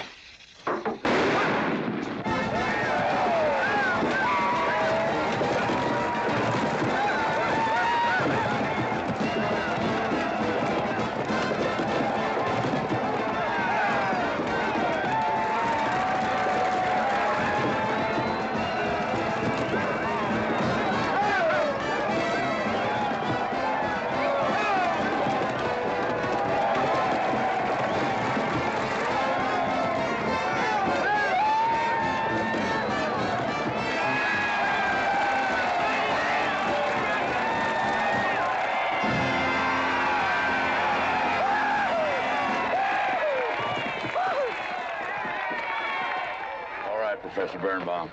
Gentlemen. Sheriff, here's your horse. Come on, get them all lined up. Come here, King. Now, boys, you all know the rules. It's twice around the inside, once around the outside. First cowboy that hits that finish line without busting that egg is the winner. And I caution you boys about some of them eggs, because some of them eggs are last year's holdovers. All right, mount up.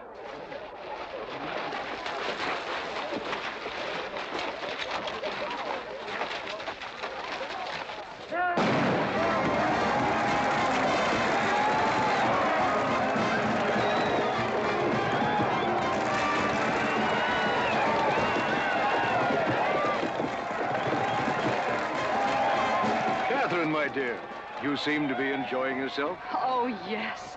This is wonderful. It's the only thing I really do enjoy about this barbaric country, the 4th of July celebration. Well, Catherine, I've been here for 3 days. I haven't heard from you. Is anything wrong? Wrong? Well, I just hope that it hasn't been necessary for you to say anything to GW. What are you talking about? But, Catherine, you see, I'm in a rather delicate position, being governor of the territory and all. I just hope you haven't found it necessary to say anything about... About what? About you and me.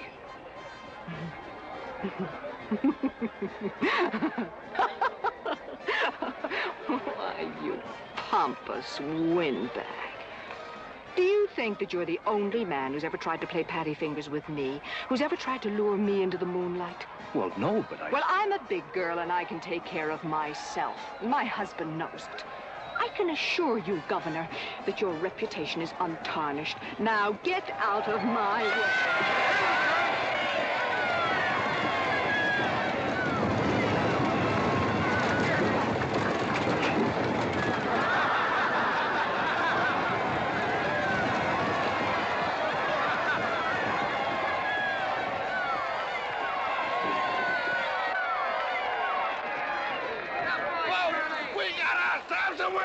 Curly Fletcher! Mazel tov, Curly! Give me the egg. Disqualified. Here you go, Curly. GW! You'll never believe what happened over there. What? You smell a beer. Well, naturally, I'm drinking beer. Ladies and gentlemen, the next event will be a contest between the two bronco-busting champions of our territory. Remember the year I rode in that event? Wore your garters to hold up my sleeves? We had a bet, and I won it. George Washington McClintock, you are a very crude man. Well, I guess so, but that was a rough horse, like to jarred my insides loose. But it was worth it. 3 beers.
so. Nothing busted but my pride. Well, that ought to even things up, Farmer. For what? Well, that sore nose you gave me the other day. Well, that ain't what's sore on him.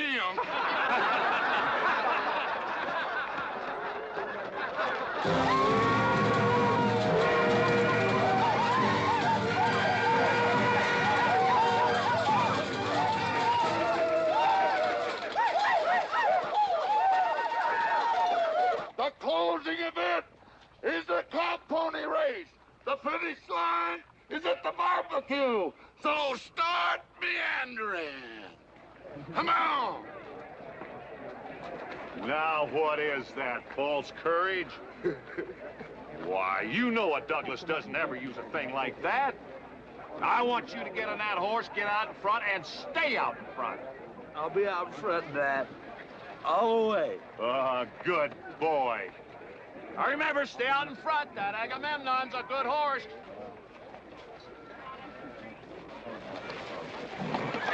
Oh, Agamemnon.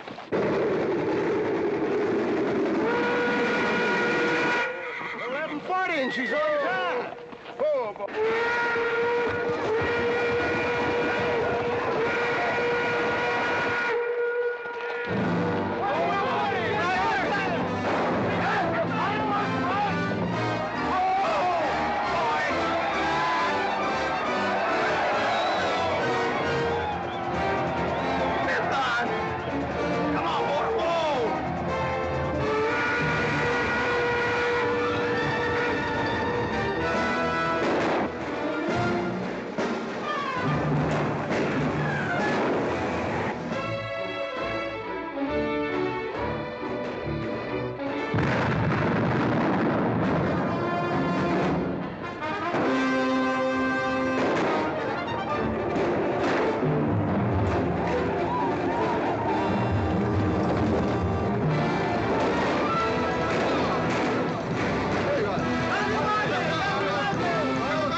Whose idea was this stunt? God doggone it, they're my real book.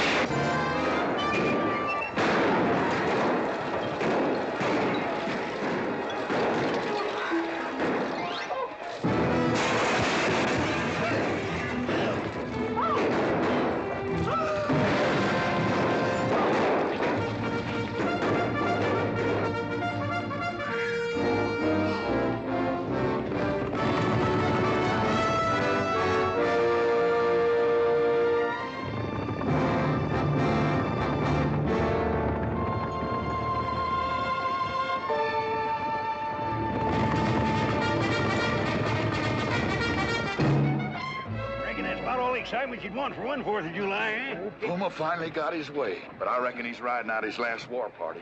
He won't get very far. But one thing still has me puzzled. Where did they get the guns? I was wondering the same thing. My kidney's been bothering me. Bunny? GW!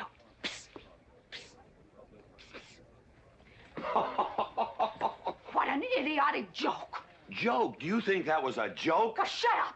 Do you want everybody in town to see me? You look good in feathers. Oh. Dev, I think they've gone.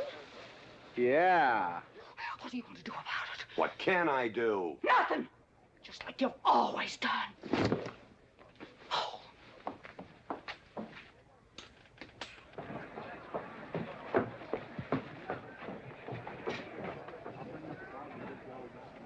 How long, GW?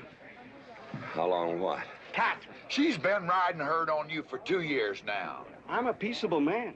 But my father used to say, you raise your voice, it doesn't do any good. It's time to raise your hand. Well, I've been planning to do something about it. I'll have another talk with her. Talk to her? Talk to her? Talking won't do any good. Becky, have you seen your... What's been happening around here? You've got hay all over you. Been some mighty sneaky goings-on here during that raid, Mr. McClintock. Who was it said only a trollop would kiss a man before they were formally engaged? Oh, but we are engaged, sir. You are? That is, with your permission. Well, you've got it. Oh, Mrs. Warren? I think it's wonderful. I guess this is the only engagement that ever started off of a spanking. Mm-hmm. I reckon Birnbaum is right. All right. Lord bless us, this is gonna be a great day. Doggone it, folks. Let's don't let a little old Indian raid break up a good barbecue and a rodeo. Yeah, meat sound. Let's go. You contestants get ready for the cow pony race.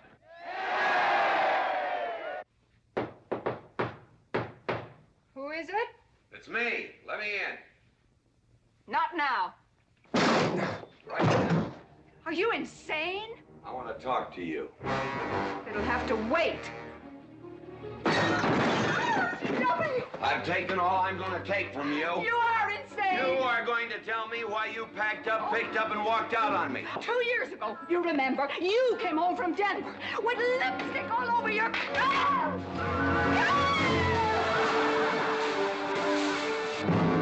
Lipstick on my collar. I've got the shirt to prove it. Who cares? Why, you big...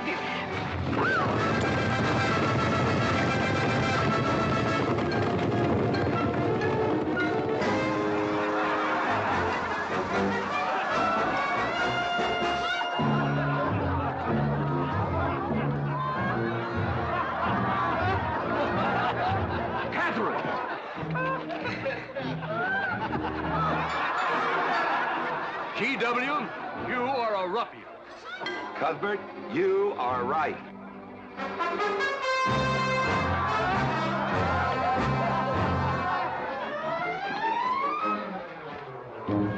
Well, what kind of a family is that?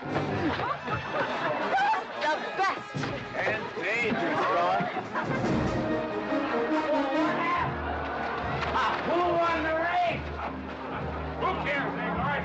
History's being made.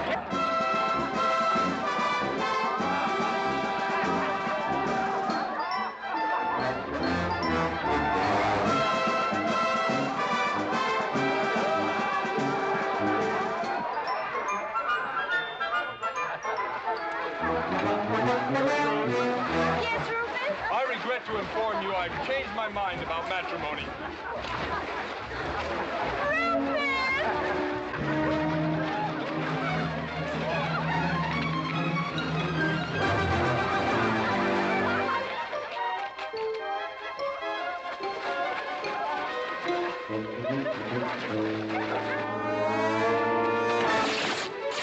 Hey, Mrs. McClintock!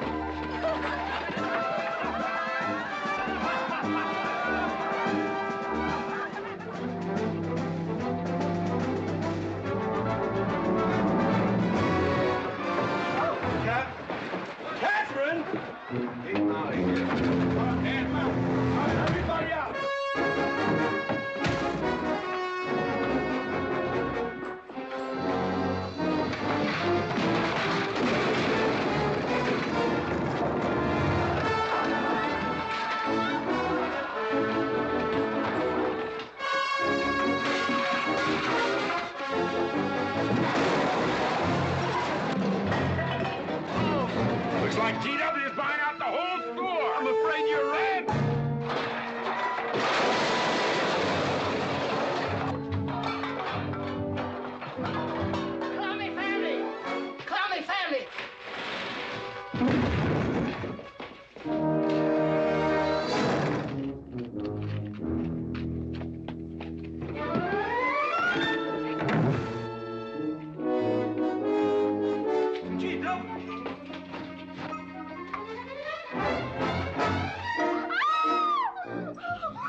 McClintock. You're all wet.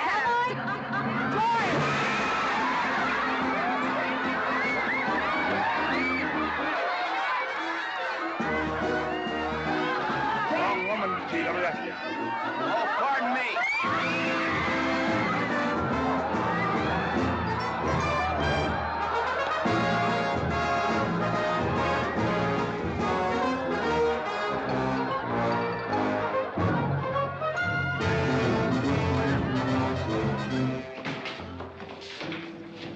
Mrs. McClintock, you setting a new style?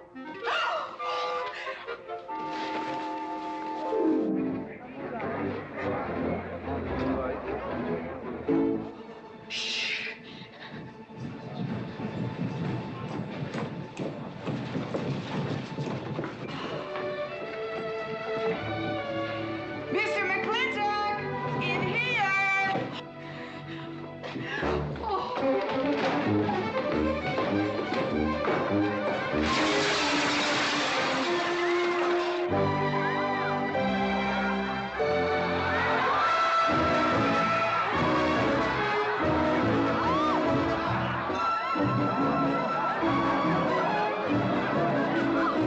If I ever get through this humiliation, you'll rue the day you ever met me. Oh, belly aching, fight all you want. It won't do you any good. You've been digging those burrs into me for 2 years. Now you're gonna get your comeuppance. Thanks. My father would be proud of you! Now make him prouder.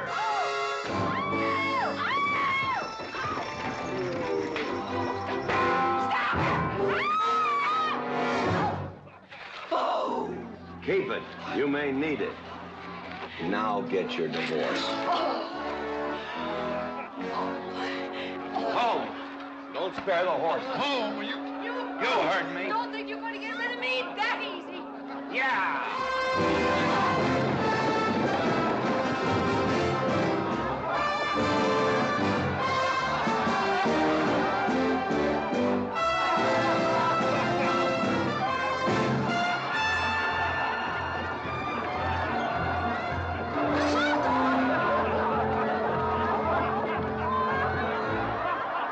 No more living in the capital? No.